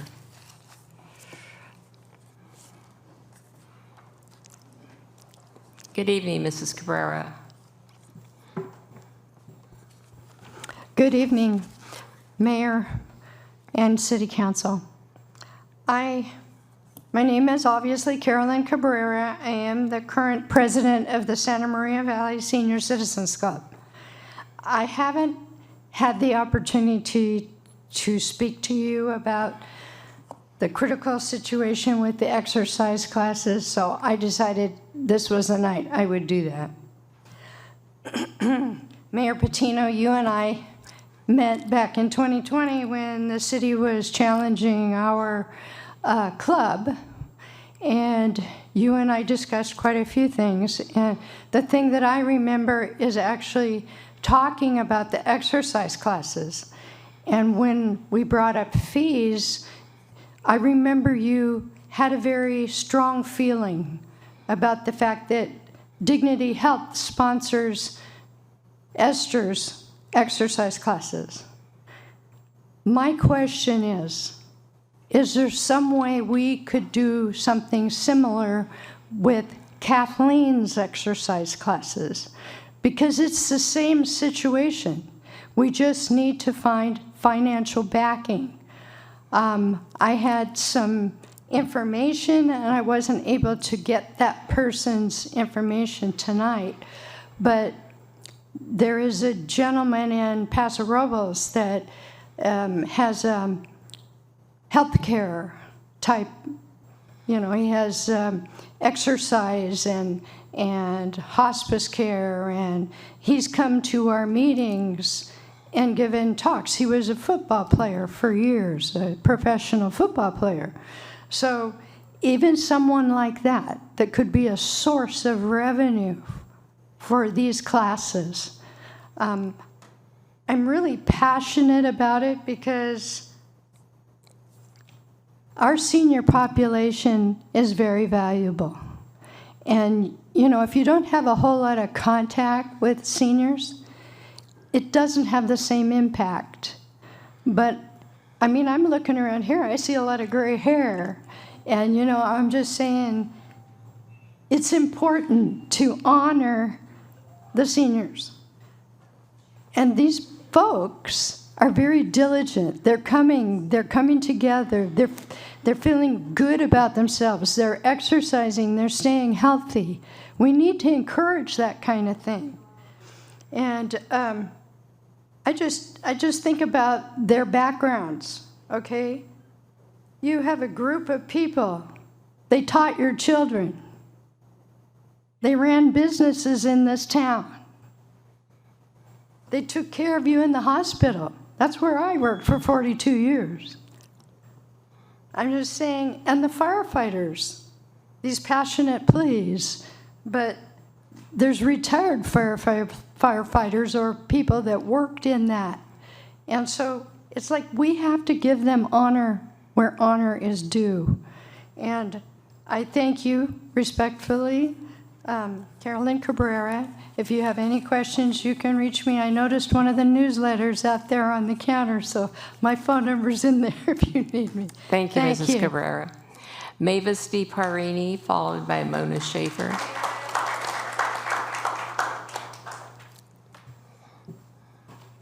Good evening, Madam Mayor and City Council members. As of Monday night, I looked for class registration to see if the fees got lowered. There's still 44 and 54 for non-residents, which includes the Orchid area. I'm taking exercise class, not a gym class, not attending a gym. Old Lives Matter attended April 9th meeting of Recreation and Parks Commission, and public comment was made. In the minutes, Commissioner Molina asked if there were any grants for senior citizens. Mr. Smitherman responded the Outdoor Equity Grant would apply to seniors and families. Outdoor Equity Grant isn't for Elwood Muscle Senior Center, but it is for S'mores program, according to Recreation Supervisor. Someone said all seniors are rich after research was made. I am rich that I have a roof over my head. I am rich that I'm able to have food on the table. I am rich that I'm able to get out and exercise for my health and well-being. I am rich that I've made friendships from taking classes and activities held at the Muscle Senior Center. I shoot pool and even play pickleball there. It's for socialization. I'm not rich with monies. There's no senior, disabled, or family discount given. We shouldn't have to apply for financial assistance and show proof. According to Recreation website, the Alamo Muscle Senior Center is a vital resource for seniors who want to stay active, engaged, and connected to their community. The center provides a range of services and activities that are designed to meet the physical, emotional, and social needs of its patrons. I and others in the classes would like fees to be reduced to be fair and affordable, is all we're asking. Fair and affordable. All lives matter, and our lives should matter. Thank you for listening. Thank you very much. Mona Schaefer.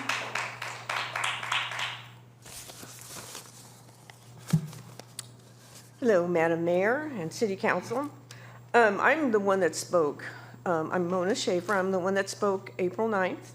And even though I had said what was on in my letter, the whole idea was to see about getting the fees lowered. They're still high. I'm a non-resident. I live in Napomo, and I go to the senior center in Santa Maria. So for me, it's $54. I mean, it comes out of my Medicare, but I haven't heard the reason why. And sure, the financial aid, I mean, that's commendable. Great, you want to help us out. But the answers that I received was, you had jobs for us. We don't want to work. We've worked. I've worked 45 years already. And I'm done. I'm not going to end up trying to find a part-time job to learn how to help somebody else. I've done that. I work for Department of Corrections. I work for purchasing and contracting for the National Guard for the state of California. I worked in purchasing and contracting. And my question is, during the contract that you guys had done, is it a 2-year contract that you did with the Muscle Center? And was there a modification done to that? Because in December of 2023, we were exercising over at Paul Nelson's at the facility there for 2 weeks because they were doing the floor. When we came back, we had a great floor. But when we found out, I think it was in February, the prices were hiked up, and it was double. I mean, I didn't see it, but my friends saw it. And to me, that just been heartbreaking to know that I can afford it. I worked really hard for it. But some people weren't able to work as much as I did. So they have to say they're on a budget. I'm on a budget. But these people may not be able to, they're going to give up something to eat or something, one of the classes they might need for exercise. I'm going to tell you, even for myself, I exercise all the time. But even one day missing, my body cramps up.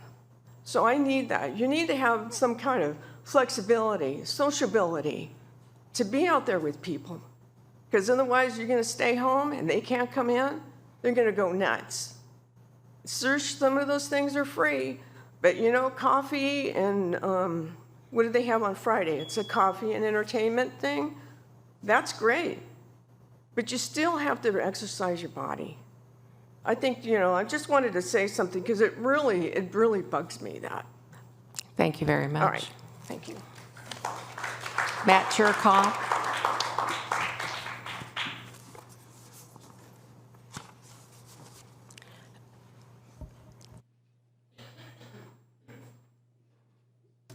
Good evening, Mr. Cherkoff. Good evening.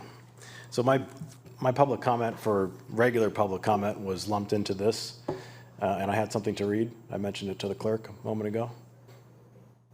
So Because I have a public comment unrelated to the budget and a public comment related to the budget. Where would you like me to go first? You had a public comment, what was that again? Unrelated to the budget Unrelated to the budget. and a Okay. public comment related to the budget. Okay, yeah, go ahead, give us your public comment unrelated to the budget. So what I'm going to, in city clerk's recommendation, I'm going to submit this for consideration at next council, but it's a proclamation. And the reason why it's important is because it's for this week. Whereas the Santa Maria Firefighters Local 2020 has supported the health and wellness of all firefighters who put the community's health and safety above their own. Whereas the firefighters are asked to face trials that few outside the profession can imagine, from horrific disasters such as catastrophic fires and mass shootings to everyday horrors such as fatal accidents and children sometimes dying in their arms. Whereas 1/5 of our firefighters are victims of post-traumatic stress injury. Whereas suicide is approaching epidemic proportions. Stress-related alcohol and substance abuse is well above average. Broken marriages, panic attacks, depression, and family traumas are increasingly commonplace. Whereas our firefighters often suffer in silence, bearing the wrenching emotional impact of these traumatic experiences. Whereas firefighters fear the losing of their jobs, being labeled as unfit for duty, or being seen as weak are concerns that keep many from opening up. Whereas as a profession, firefighters have a responsibility to stand for our employees, our members, and our communities. Now, therefore, President of Santa Maria Firefighters Local 2020, I hereby recognize May 19th through May 25th, 2024 as Suicide Prevention and Awareness Safety Stand-Down Week. In the city of Santa Maria, I'd encourage all residents to remember the firefighters who put their lives on the line for our safety and express our appreciation to those who continue to dedicate themselves to making Santa Maria a safer place in which to live. I'll be submitting that for consideration during next city council.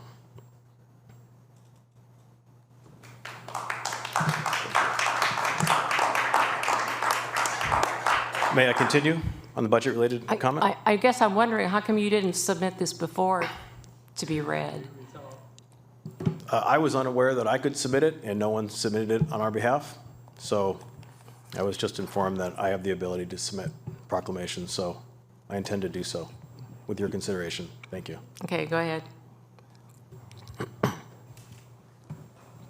So as far as the budget's concerned, I've been watching these budget presentations for many years, and this by far is the worst one I've ever seen.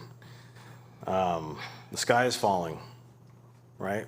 We see it in the quarterly reports. We see it in the budget reports, the budget presentations. As Ms. Tamaro said, there's no proposals for cuts. None. The last couple months, City Hall has presented budget amendments to you for consideration for this forthcoming budget. Why? In the budget document, it outlines a schedule of how this budget was created, but there's something that's missing from there. There's no community involvement, other than now, the 3 minutes that I have to speak or the emails that I can send that often go on that no one responds to. As far as the fee schedule is concerned, I support full cost recovery for the fees. However, what I don't support is saying we have full cost recovery for fees and then we choose to give developers extra discounts above and beyond, multi-million-dollar discounts. We're doing it to the Vernon Group right now, and we're still asking for some money to pay for a dead firefighter memorial. I also see you're asking to approve $125,000 for salaries and benefit compensation study. We have a salary survey, you heard, it's been in our MOU for 34 years. You guys want to get rid of it? Right now, we're 14% behind in pay, and come July 1st, we will be 17.5% behind in pay. 17.5%. Little city down the road named Guadalupe, they just gave their firefighters a 3-year deal, 10%, 8%, 8%. That's Little Guadalupe, who was going to unincorporate not too long ago, and they're doing better. Council goals is public safety and public safety resources. We don't see it in this budget. As a matter of fact, we've seen council in previous budgets approve budgets with firefighter layoffs, and without addressing pay disparity, without addressing us, there's no priority there for the fire department. We understand public safety resources in your definition doesn't include firefighters. That's frustrating. How many vacant positions do we have, and at what cost? Once again, you're being asked to approve the 7 ARPA positions that total $900,000 a year, and you already approved an assistant city attorney, $300-something thousand a year. That's crazy. You're adding what, 36 positions to the general fund, yet you have a $20 million deficit in year one. It doesn't seem prudent. You're adding 5 positions to city attorney's office and 8 in the city manager's office. How are we doing this with no money? I don't understand it. So I'm asking you to take a good hard look at the budget, prioritize your firefighters, prioritize core city services, prioritize the safety of the community. Thank you, Mr. Chirkov.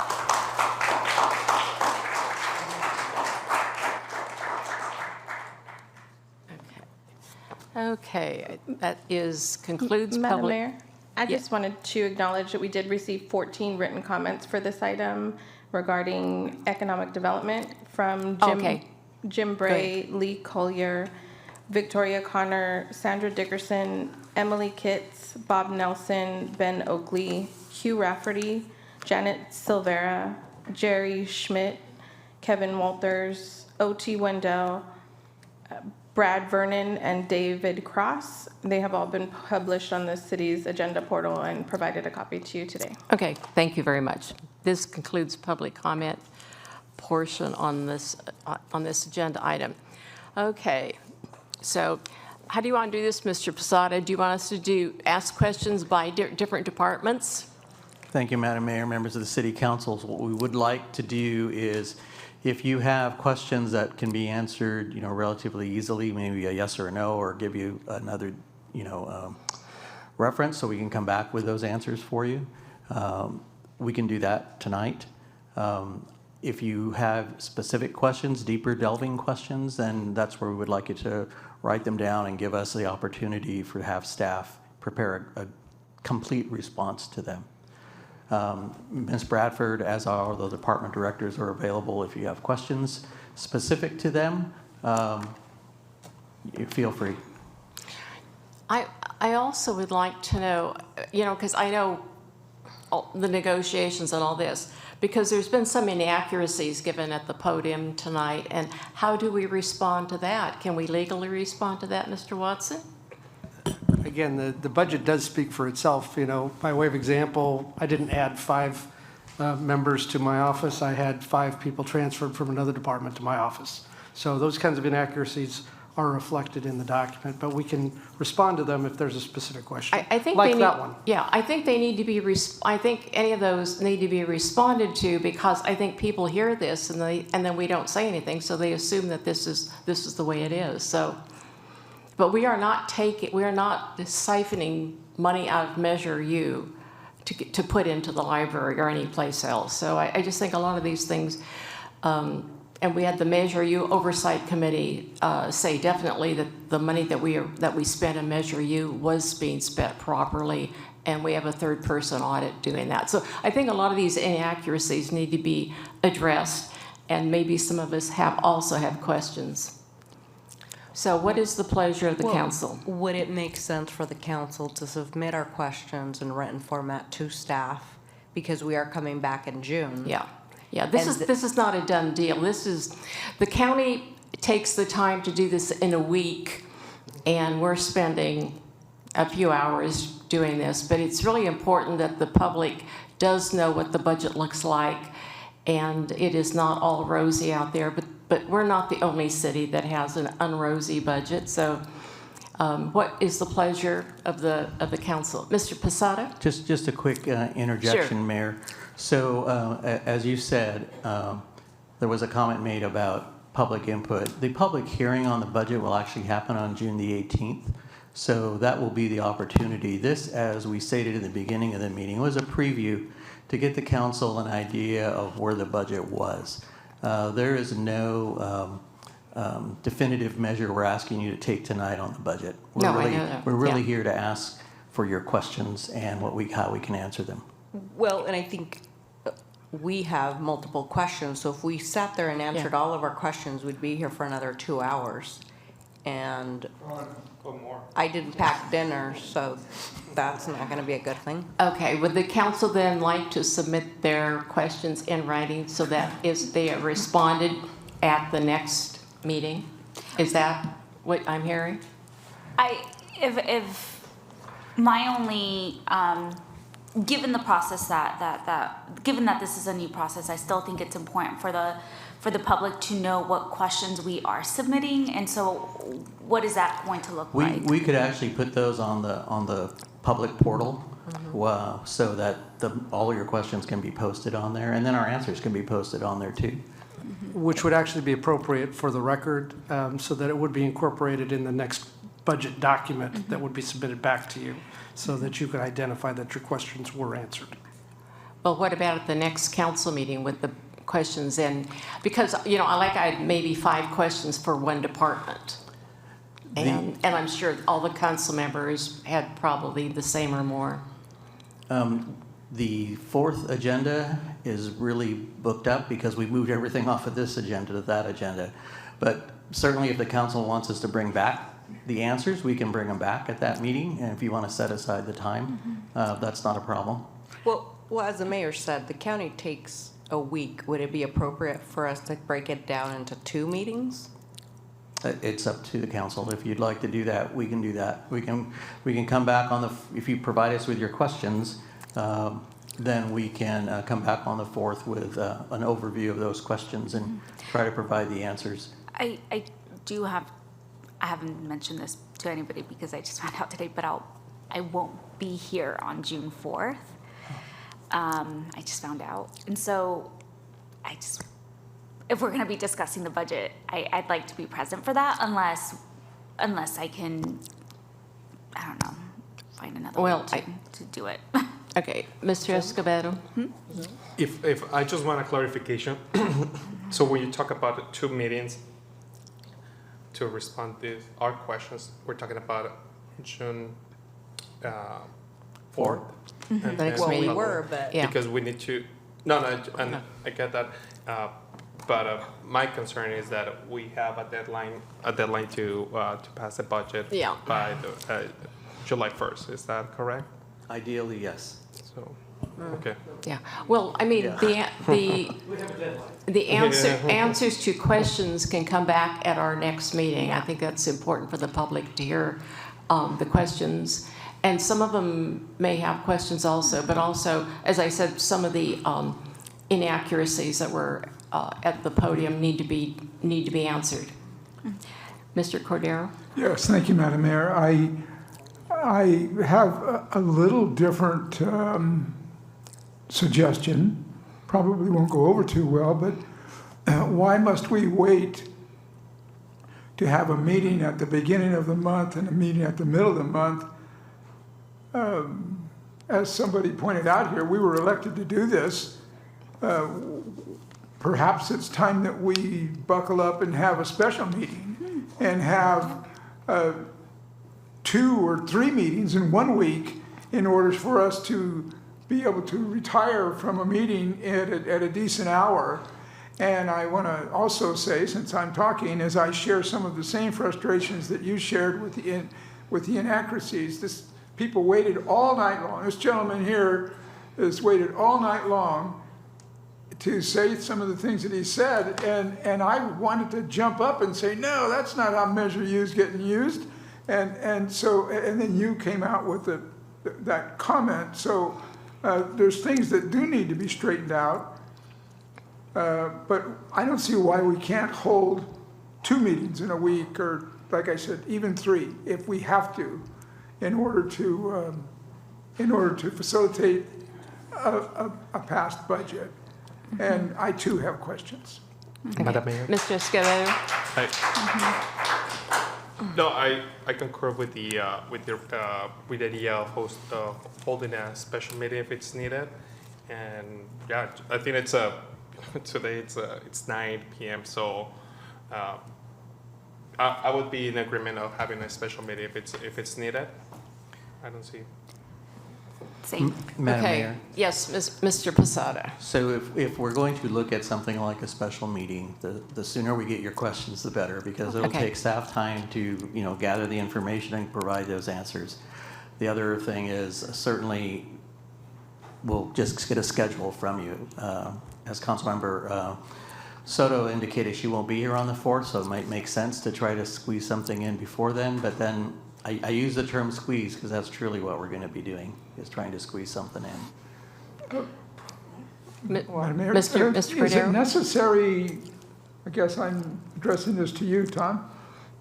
Is it necessary for all the city staff to be here, or can we do a special meeting without some of the city staff having to show up and take their time as well? I want to be respectful of everyone's time. That's always been a policy of the city manager because they are best suited to respond to it. Okay, And that's it's fine. nice that the city attorney actually has something to do. I appreciate that. Okay, so if we did a meeting and we had, say, a time certain for the different departments, and then they could just leave, is that appropriate? Sure. Okay. Great. I do have some clarifying questions of the budget that are maybe yes or no responses. So please let me know, Madam Mayor, when that would be appropriate for Maybe me yes to. or no. Yeah, I don't know. But If do I- if they need further, deeper explanation You can than a just yes tell or no, we'll let you know. Okay, great. Thank you.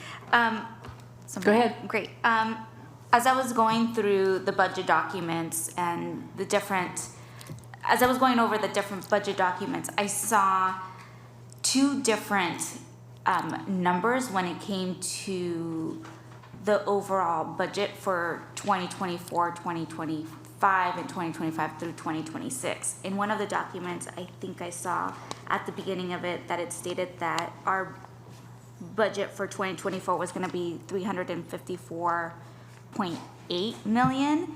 And then as you kept reading further down, it said 353.6 million. And so if you can give us clarification on which number it is, or if there was something that I misinterpreted as I was reading the documents. And there were also two different numbers for 2025 and 2026. Was I clear?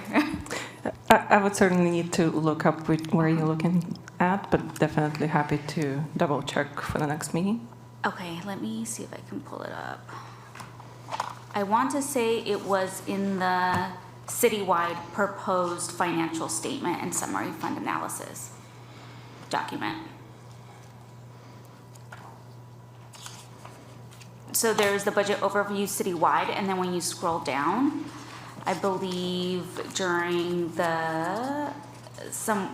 when it's broken down by, I think it's by category, when there's an explanation as to whether it's how it's broken down. It's two different numbers. I should have highlighted.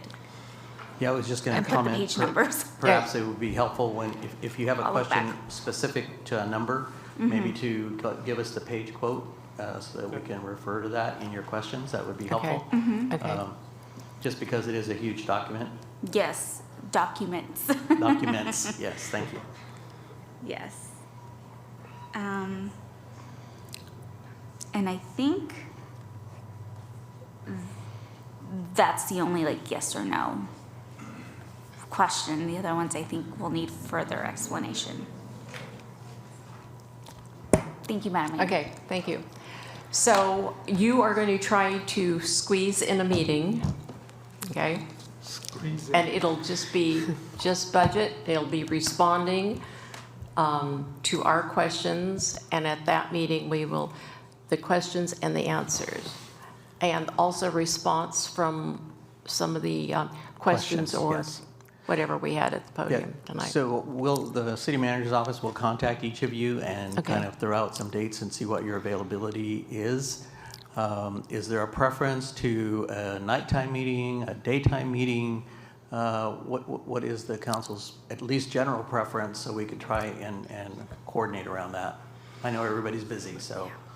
evening so that the public is also able to be here. Even Yeah, I think the evening is probably the best. And do you want those questions submitted by department then? I think that would be easier. That would be helpful, yes, and we Okay. can farm them out to the departments. Or Okay. if they're general budget questions, then those would go to the finance department. Finance, okay. Yeah, and thank you to the departments for such thorough presentations, to the department heads for these presentations. Thank you. Okay. And if Mr. some of us are Cordero? going to have duplicate questions. Right. Yeah. So we're not going to ask it. How Yeah. will, Okay. that was going to be my question. How will we know what the other questions have been asked so that we don't ask the same question? It doesn't matter. They'll get them all the departments. The department can sort them out and answer them. You just answered Yeah. that. They will vet it out. Yeah, yeah. Yeah, and I'm Mr. sure somebody will Escobedo, do you have a ask it question? just a little bit differently, so Yeah. we'll try to work on that too. Yeah. Mr. Escobedo, you had a question or a comment? not a question, a comment. So from what we saw today, we see, correct me if I'm wrong, I see our revenue not matching our expenditures, and our expenditures going in a very different direction, which is worrying. And something that was mentioned before is how we can start cutting off our expenditures and find ways to raise revenue, because we're going to two different directions, and that's concerning, because it's our tax dollars, it's our community's money. So just keep that in mind. I want you guys to, there's people is watching us, and so be as accountable as possible how we manage their money. And just wanted to bring that out to you guys' attention and reiterate that I know that all the money that it seems in the numbers seems like a lot of money. I mean, it's a lot of money. Yeah. But also the infrastructure and everything that we do is also a lot of. So how we can balance that, because I don't like the fact of pulling from the reserves to fund ongoing expenditures, and reserve fund, our emergency funds, that needs to be expended in an emergency. And I don't like the fact of using that money for things that hopefully we can reserve. So. Sorry. And I think it's important to put the policy that we have, so when we're discussing that we have that policy in front of us. Yes. And we may want to tighten up the policy also, so I think it'd be appropriate at that time. Thank you. Madam Mayor, just one quick comment. Sure. Thank you, Councilmember Escobedo. So the plan, and I believe it was Mr. Moreau that talked about cuts, as I had the conversation with you all during your briefing, is that the departments have been directed to come back with cuts.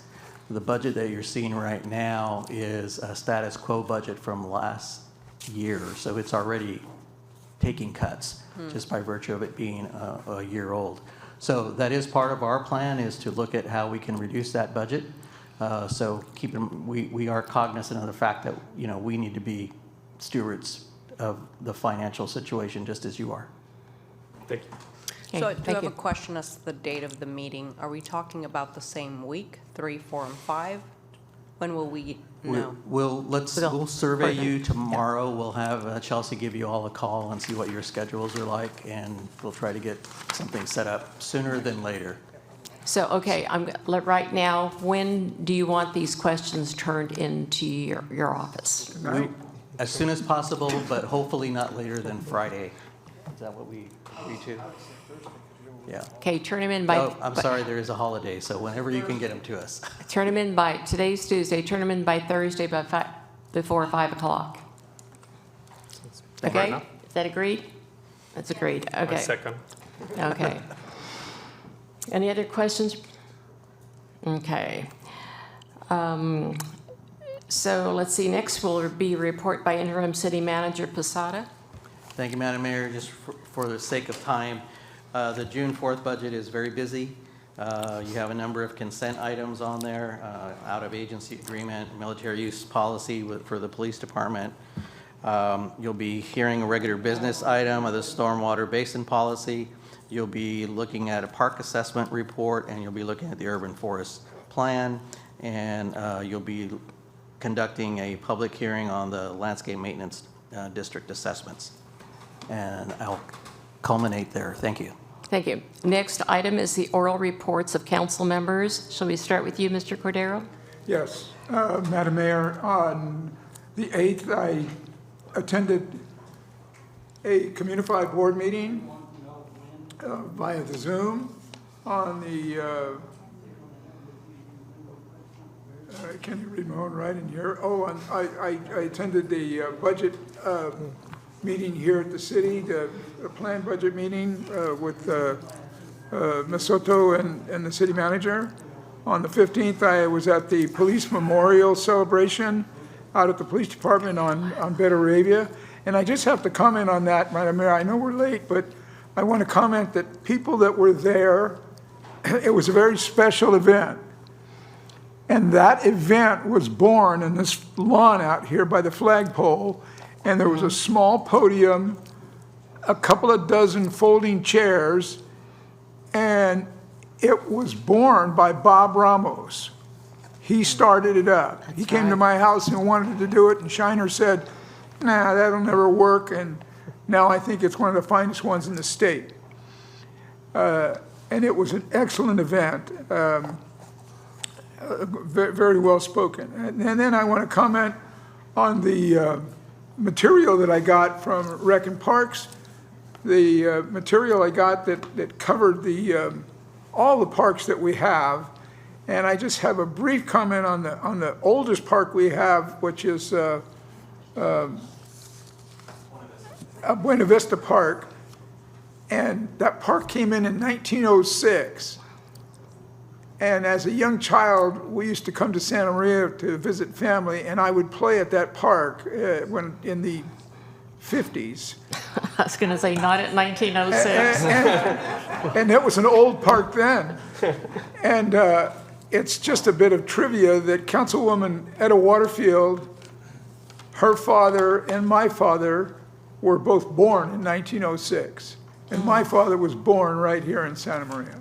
So it was very interesting and very motivating to read all that stuff that was done by the Parks and Rec and whoever they had handled it. I thought it was a Santa Barbara outfit, but somebody from San Luis. But it's an interesting document, and if you can get a hold of it, anybody out in the public, they should see it, because it's really warming. And that's all I have. Thank you, Madam Mayor. Thank you. Mr. Escobedo. Thank you, Madam Mayor. On the 13th, I attended a council budget briefing. On the 15th, and I do agree with Mr. Cordero, I attended the Santa Maria Police Department Peace Officers Memorial. Such a moving and ceremony. It was a great day. And also the same day, I was invited to. I attended the welcome home ceremony for 85 of our veterans at the Santa Maria Airport. It was amazing, great. We wait a little bit. It was freezing cold, but it was worth it. And the faces of our veterans arriving and seeing all this crowd of people welcoming them, that was just amazing. So definitely worth the wait. On the 16th, I attend the Caltrans Spiritual Public Outreach.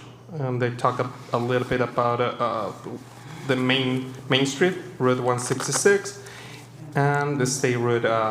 There's two projects going on, very interesting, and I was expecting them to talk about 166 as a whole, but it's coming up soon.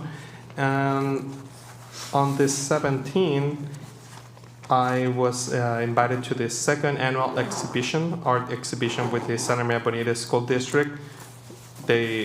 One of the items they talk about is the power of words.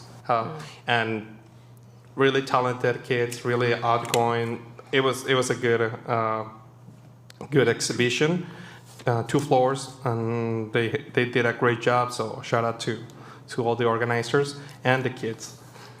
What else? And that's pretty much. Thank you. Thank you. No reportable items. Ms. Aguilera Hernandez? Okay, I attended the Hospital Community Board of Directors on the 8th. That was for Marion. I attended the city open house on the 9th, and I attended the Police Officers Memorial on the 15th, and I agree it was a great event. Let's see, on May 7th, did the Ben Hayes show in the morning, and you heard Ben here today, and I certainly hope something happens so that KUHL will still be around for another 33 years. May 8th, I attended the North County Subregional Planning Committee. On the 9th, the City Department's open house. And they were all in competition with one another. I say the fire department did a great job out there. I mean, they had a barbecue pit with everything on it cooking. Each one of the departments that were open. It's really difficult to get Mr. Posada to get from town out to utilities. They had a great spread out there also. May 13th did the council budget meetings. On the 15th, the Santa Maria Peace Officers Memorial. And I think that's, I shouldn't say it's the nicest one we've ever had, but it was so memorialized, I should say. And also thank the fire department for being out there that day. That evening, I attended the honor flight for veterans at the Santa Maria Airport. Not often do they come into the Santa Maria Airport, but this time they did. And I think there was 60 some, or was it 92? 85. Oh well. Well, you're right in the middle there. Okay, veterans that came in. 85. On May 16th, attended SBCAG meeting in the morning, APCD meeting in the afternoon, and the Santa Maria FFA Awards Banquet, where several of these kids from Santa Maria High received scholarships. On the 17th, I attended the State of Vandenberg, which is put on by the Chamber of Lompoc and Chamber of Santa Maria, along with Vandenberg Space Force. And that is it. Any other comments? Yes. I just want to say that over the years, the memorial, this year it was 4 California police officers passed away in line of duty. Yes. I have sat at that podium, and the highest I can remember is 23. Oh my God. So for whatever reason, in all the civil unrest, California is very, very low, and it's not in tune with the rest of the country. So it's just amazing that we only had 4. Thank you, Mr. Cordero. Ladies and gentlemen, the meeting is adjourned.